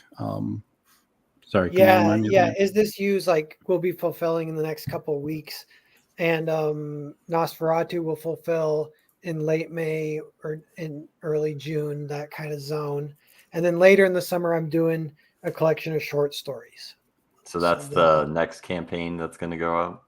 Yeah, and that won't be till like August, and that's another kind of fun one where I'm working with kind of a lot of people, different artists, and I write all of them except for there's a couple. I think Vaughn has it like a guest spot where he wrote one, so a couple guest writers too. Where I'm just like the producer or whatever, like the editor. I'm just like more like Walt Disney or something. Like I didn't really do anything on that one other than be like, give me one of these. I see.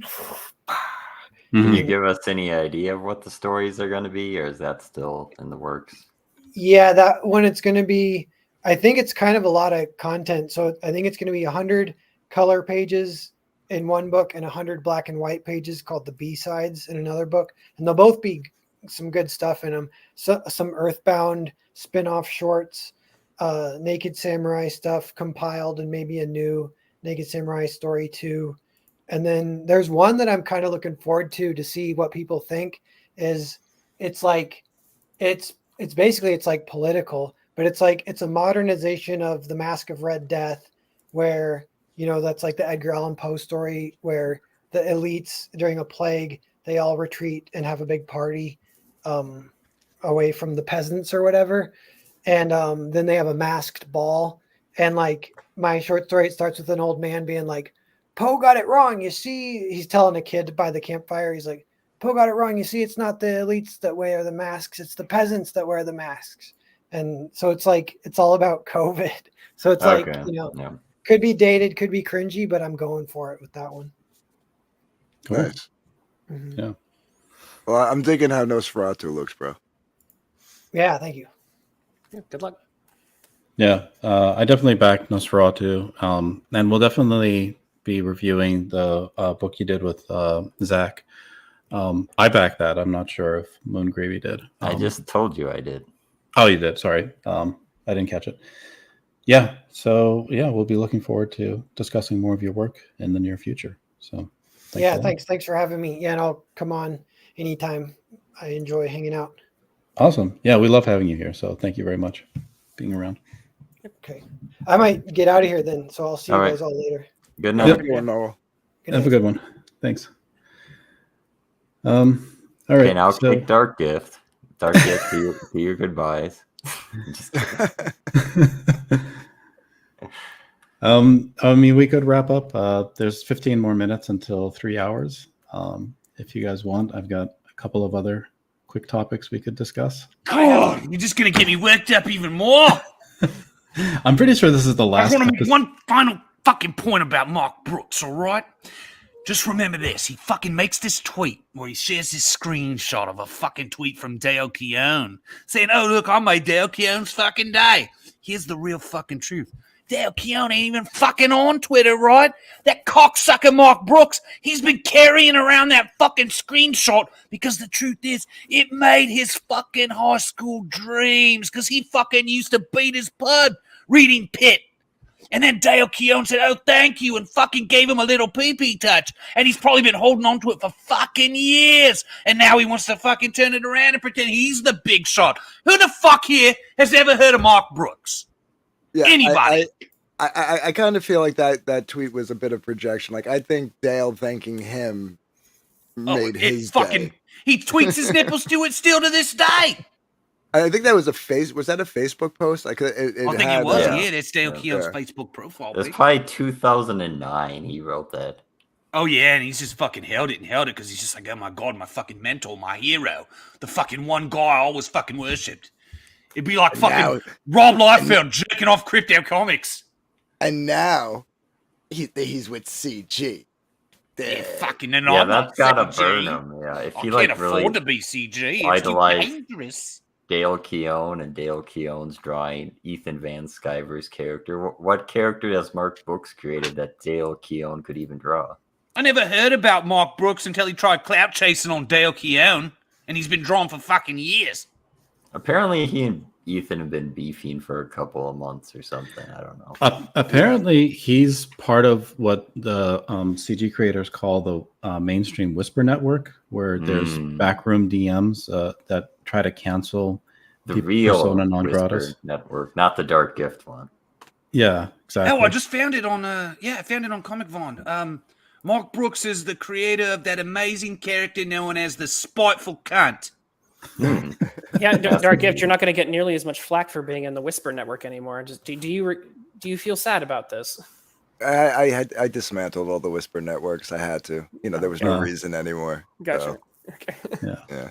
Their Mark usefulness Brooks' is, superpower is he looks in the fucking mirror and he turns into a fairy. Dark Gift, are you gonna apologize for not getting your book out on time, though?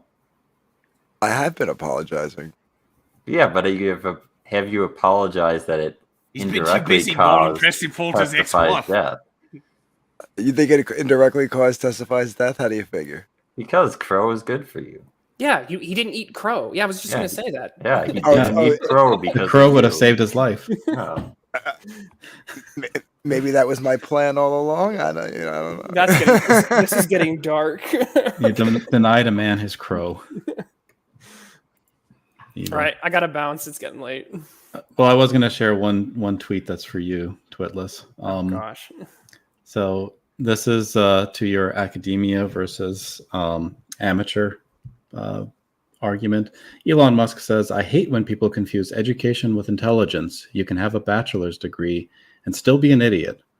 So I would extrapolate that out to any higher education as well. It's quite easy to have a degree and totally miss the point. I think Elon doesn't have it quite right. I believe the expression is the difference between wisdom and intelligence. Intelligence is knowing that a tomato is a fruit. Wisdom is knowing you don't put it in fruit salad. But That's a fortune cookie right there. What are my lottery numbers? I've got to say, I mean, Confucius say. no, Elon's probably almost right there because you know what they say. It's like, what do they call a guy who got a D in medical school? A dentist?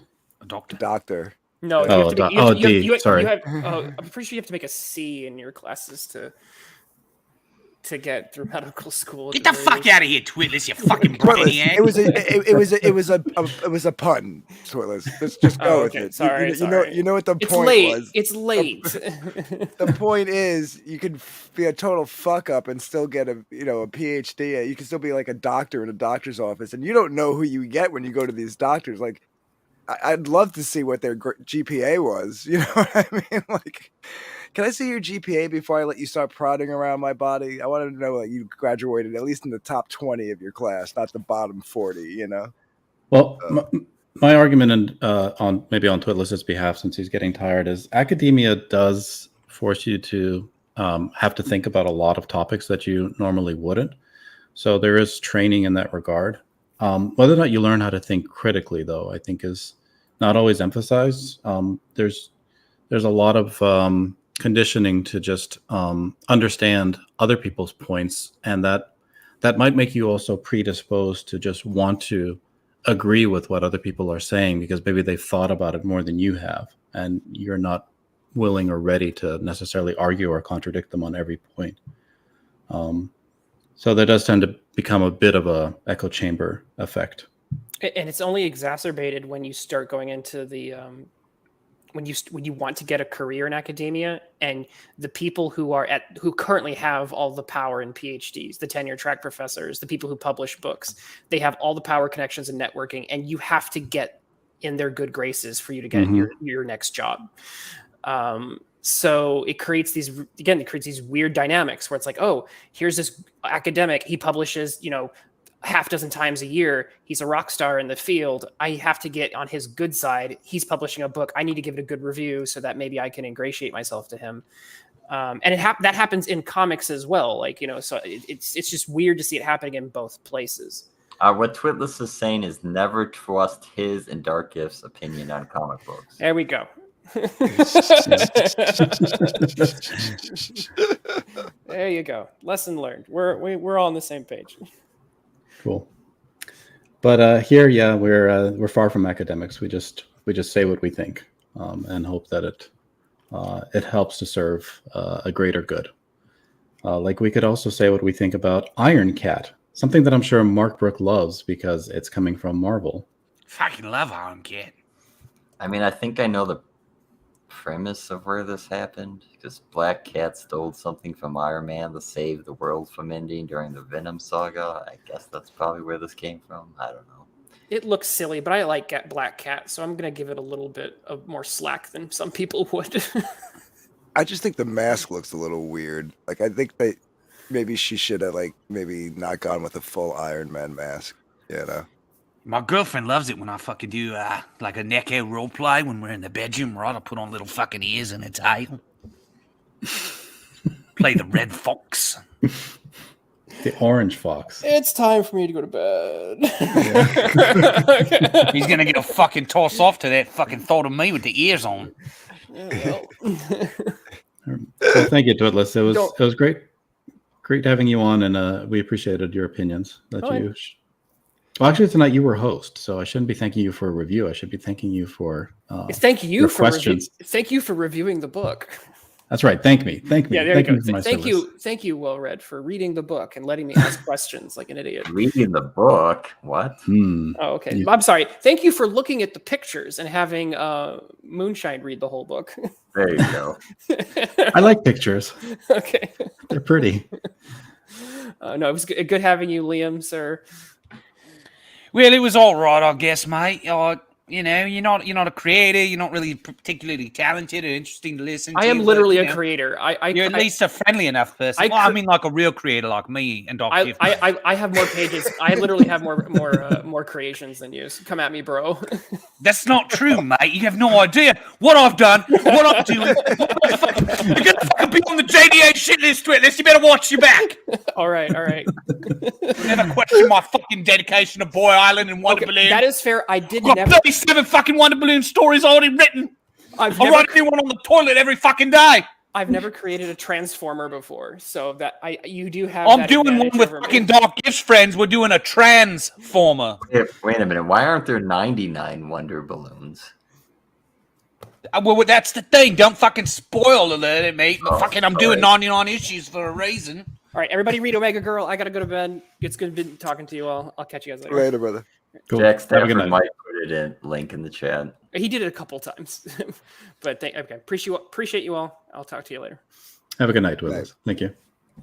I just realized you're all creators. Ugh. I'm not a creator. That's my attitude right now. I haven't created anything other than this mess. You are attempting to, though. That's Where's even the worse. thing? What was that about? 'Cause you make comic books. Don't you feel bad about yourself? You review comic books. You buy comic books. Yeah, they're trash. That's even worse. Yeah, you're spending your money on stuff that you don't like. I have to tell everyone how bad they are. You like some of them. Like you liked Guardians of Erloth. Did you I not? did. You did or did not? I did not. I don't like anything. Ah, okay. Well, then all is right with the world. We have James Hayes. This is an older tweet, but I guess, or a comment, sorry. Just looking at Twitter so much, everything's a tweet now. James Hayes says, hey, Well Read, your guest co-hosts and everyone hanging around the chat. I hope that you're having a great night. Yeah, so far it's been a pretty good night, I think. So, hoping everybody I don't enjoyed really the think review. so, but I guess.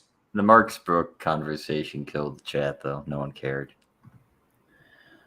Nobody cared in the chat. I but, hope Mark Brooks never hears this. Yeah. well, I cared enough to come on. It was starting to frustrate me. I was like, no, that was totally a fucking crack. Like See, that. James Hayes is clever enough to know who I'm rifting when I say that. See, he knows what's up. Mm-hmm. Your secret midnight cherry. We knew that all along. I am curious though, because it's opening this week, and I'm super excited. I've got early tickets. What do people think of the new Batman movie and director Mark Reeves creating a Gotham that's supposed to be darker and more hopeless than any Gotham that preceded it and any Batman film before? I don't like super serious Batman. Which Batman do you Yeah, like? I could care less about it, mate. I think that I've been waiting 15 fucking years for the Riddler. I like And this the is what Tim they did. Burton I just Batman, don't know. where it's Well, like Really? not completely cornball, but it's still kind of silly. So you like 60s Batman? Is that what you're saying?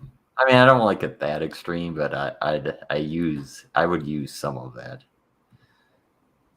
What about the Tim Burton Batman? Yeah, I just said I like the Tim Burton movies. What about the Joel Schumacher? They're just bad, but I guess the tone is okay. Batman Forever wasn't that bad. Yeah, it Although, wasn't too bad.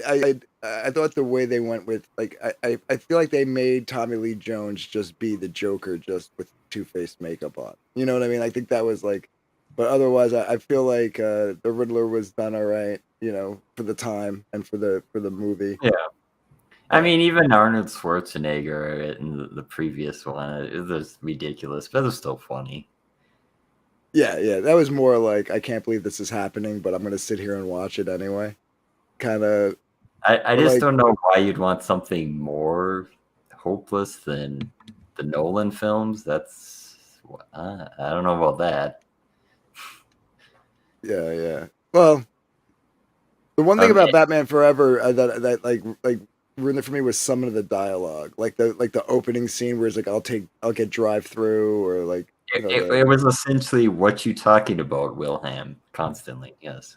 Yeah, like the bat. It's the car. Chicks dig the car. Like stuff like that. Like I was like, well, Batman wouldn't say that. Like not even Adam West Batman would say that.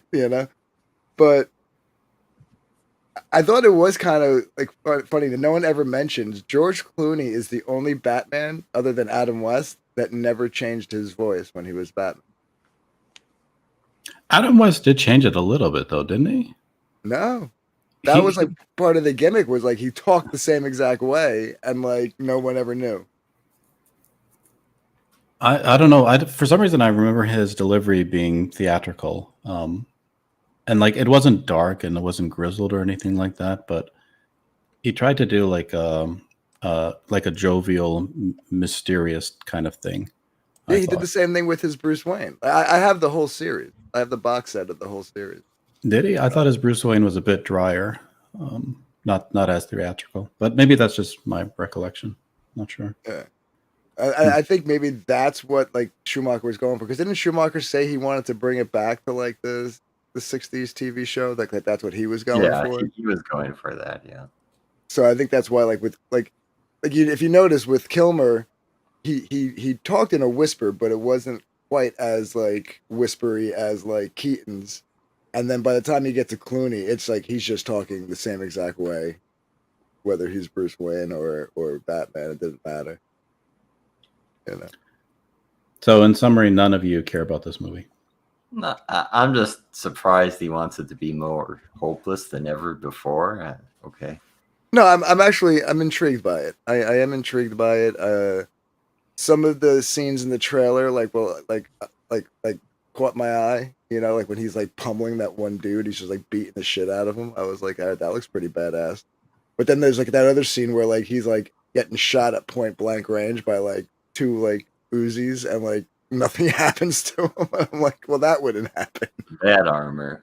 I guess like the main thing I'm hoping with this movie is that the story is so complex that the marketing geniuses at Warner Brothers just couldn't figure out like how to sell it in the trailer properly. Because I do like the Riddler does seem very intriguing. They have a great actor playing him, but like I don't know. Where's the fucking plot? What is the plot of this movie? Batman think is sad. I think it's like a Batman Year 2 story, right? Like he's been Batman for a minute, so it's not like a Batman Year 1 story. Which Well, is I good. mean, You don't But get to what's the tell this- fucking story? Like, what happens in the first act? What does the Riddler even fucking? How does the ball get rolling? I wouldn't mind if they do kind of like what the new Spider-Man films do. It's just like a comic, but in movie form. There's just some villain does something and they solve it. It's not world-ending events. It's just If I could have Dude. my way, Netflix would do just like a 12 episode series, and you have a different director and a different Batman for each fucking episode, and they look different. They can have different costumes. They can have different actors as fucking Bruce Wayne, so that it actually felt like a real comic book series. Like my personal favorite Batman series, Legends of the Dark Knight from the 90s. that was a Yeah, good it's good. series. or like that Superman book you guys did that no one wanted to listen to. Oh, All Star Superman was that? Yeah. In fairness, no one really wants to listen to Well Read, but they tune in for the guests. Yeah. All of these things are true. Dark I don't know, Gift has a website? What is this? Yeah, I have a website. Where you been, brother? Why do you have a website? What's there? Basically all the links to all, it's like a one like, instead of having to like post like so Jack doesn't have to post links to like 3 different Indiegogos. He could Mm, just post the link to the website and like all the stuff's there. okay. Uh, uh, It's like a there's redirect, but not you have to direct yourself. yeah, like if you go there, you'll see like the first page just kind of shows the 3 books, and then I break it down into imprints because I have 3 different imprints going. There's a What books do you have going? I know Hunting Alice, and then you're doing a couple other things, huh? yeah, so like under the Midnight Images imprint, we have Lightbringer with Iron Wiz and Vic King, and then Throwback Studios is Doc's imprint, which is Pariah Blood and Mud. And there's a store, but I had to take the store down right now because I don't think it's fair for me to sell like the tapestries from Hunting Alice to people that when the backers still haven't got. But I just wanted to create. I wanted to create the store. I didn't realize when I published the next page, which was the coming soon page, it was gonna publish the store. So, Oh, but I have the ability to go in and flip unpublish the it. switch whenever Yeah. things have shifted. Yeah. Yeah. And that's And you you- draw Freddy and Jason. Oh, that's why you liked it when that Yanafui made that one meme of you singing about Testify, but you are all horror characters, right? Yeah. Yeah. That's my art book. That's on Lulu.com. I don't have This anything. is your on the art dog gift? Yeah. That picture there and the Freddy Krueger is mine. Yeah. Is that lion yours? It's a werewolf, but I can see why you would think it's a lion because the head's cut off. But Yeah, it's really good. But that's yours? Yeah. That's really well done. Cool. Yeah, that's a character that's going to be in a book that I've been working on forever. That'll probably be once I get these 3 books out the door, probably be the next campaign that I launch, that I'm involved in creatively.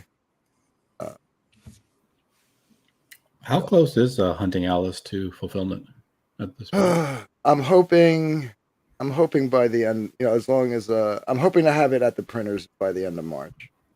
So, yeah. And you're not having printer difficulties. I notice a lot of creators or books are being delayed because of so-called first shortages and whatnot. Yeah, we'll find out because those are like intermittent. Like some are, like I think it depends on when you go to send the files to print, like where they're at with their shipments of paper. Apparently, if you talk to Brian Crisco, because he says the guys he got are really communicative and on the ball with his concerns. They got his book out really fast while other people are having problems, but I don't know. I'll have to ask. I also heard, I think somebody said 3D Robin, but I think they meant 3D Zach. Probably, yeah. I think 3D Zach might have done Guardians of Erloth, at least the latter two issues. That'd be my guess, but maybe not. Yeah, and I heard he's not having problems, but as of right now, still going to go with Mixum, unless Well, you may have problems, though. I've heard a lot of people have had problems with them. right, yeah, but like I said, it's been intermittent. Like I know like somebody went to print in like December and they had problems, but then somebody went to print in January and they had no problems because by that time they had gotten their paper supply in. You know what I mean? So it's like I think it's hit or miss right now. So Limbo, though, it might just be the specific thing she needed that couldn't get printed. I don't know. It might be depending on what you need as well. oh, Rennie from Fiendish, she had some issue, but I think that was something totally different. I don't think that had anything to do with paper shortage. I think that was the whole. Yeah, I think that was a whole thing. Like, yeah, I think it was like spot gloss or something. Yeah. Yeah, I think they've even taken that off their website. So okay, so it might have been she was with them, and I think the second place she went now has paper shortages, so she kind of got caught between two problems. Yeah. So yeah, it's going to be hit or miss, and I know that. So it is what it is. I can't stress myself out over it anymore. Like I literally, things came to a head to me because I got some just bad news in my personal life right on top of me dealing with the book, and like literally Thursday I thought I was having a heart attack and I literally drove myself to the hospital. I thought I was having a heart attack, and it turned out to be just a massive panic attack, like bigger than I've ever had, and I've been dealing with panic attacks all my life. So I was just like, I can't be driving myself crazy like this. I keep my backers updated. I do the updates on Indiegogo. I talk about it on Twitter and on my streams and other people's streams. So as long as I keep doing that and I keep working and getting it out, and then if people still need an explanation once that happens, I can give them a more in-depth explanation. Then, we have footage of your panic attack. This is Dark Gift apparently losing his cool and thinking he had a heart attack.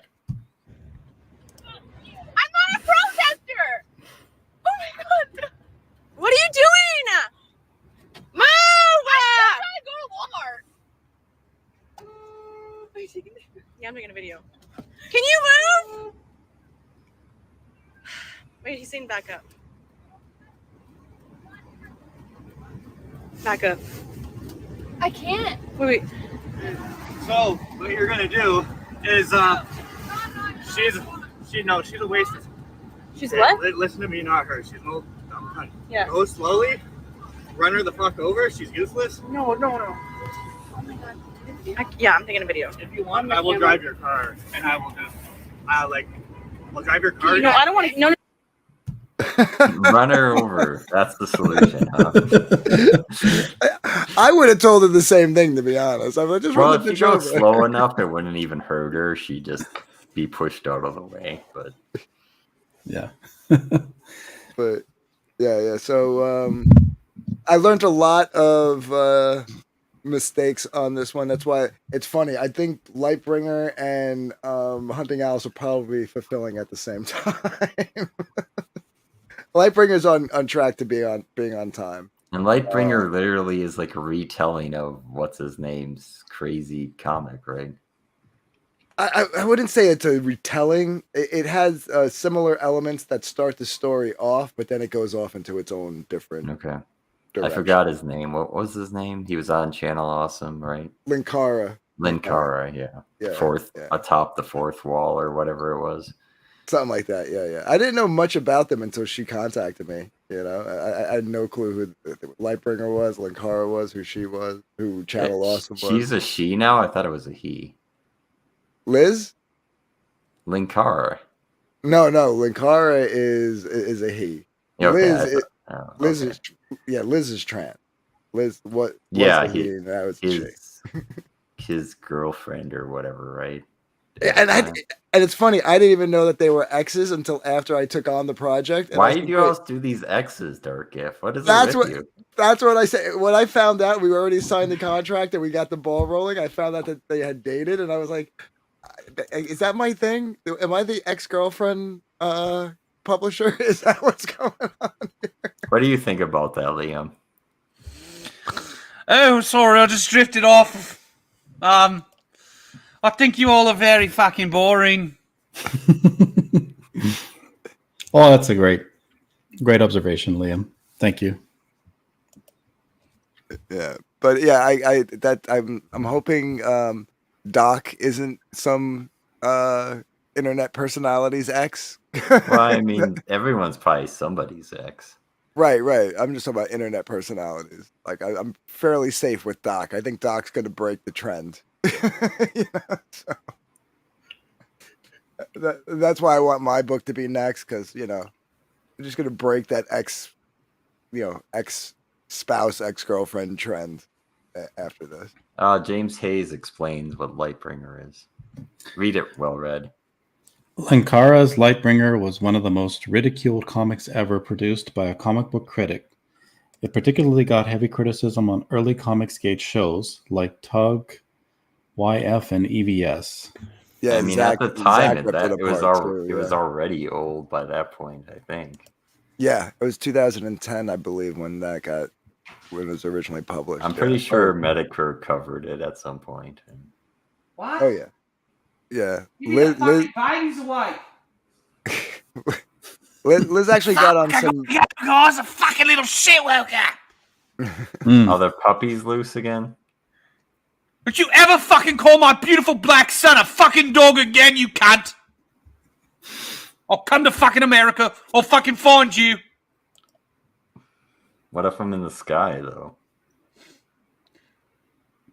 That's a great idea for a fucking comic book. Liam in the sky with diamonds. There you go. There you go. Well, Red, I would say it was a pleasure, but you've been exceedingly boring as normal. Yeah, well, I'm going to probably... If it wasn't for Dark Gift here to carry this stream, I don't know what would have happened.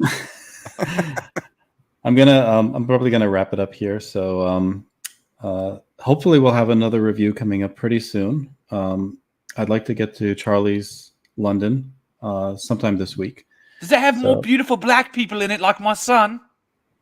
They're all black and white, and some grayscale. Oh, I love black people and white people. Yes. So no other colors, though, unfortunately. But yeah, that should be a very interesting review, and I'll reach out to Charlie and see if she's willing to come on.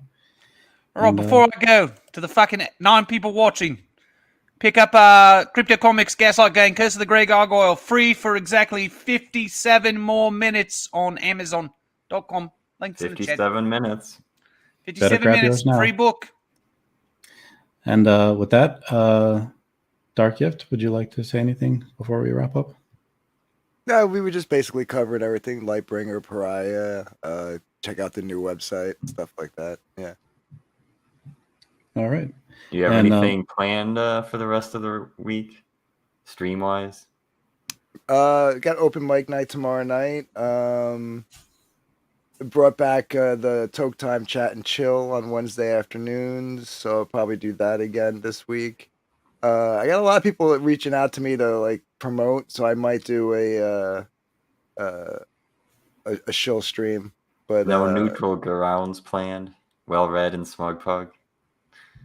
No, I mean, listen, I'm only doing them by request from now on. So if anybody wants to do a neutral ground, they can reach out as long Mark as both Brooks parties. and Ethan Van Sciver. I would host that. I would. Mark Brooks and John Malin would be great. Or Shane or Yanzi. Phenomenal. Let's get Yanzi and Shelley Lepresti versus Mark Brooks. There you go. Yeah, I would do that. I would have that. Yeah, I mean, I don't think anybody's willing to do JDA and Liam Gravy. How about that? I would do. I get along with both of them, so I would host Liam and JDA. I know. I think Smug was it Smug? Smug wanted to do one with JDA, but I think JDA said no. Probably, yeah. Or it was the opposite. One of them wanted to, and the other one said no. I don't remember how it went down, but yeah. I mean, it is what it is. I'll do one if I feel like there's something that could come out of it, and it's not just two people like screaming at each other. You know. Can you think maybe take a Ouija board and get Admiral Doomverse testify?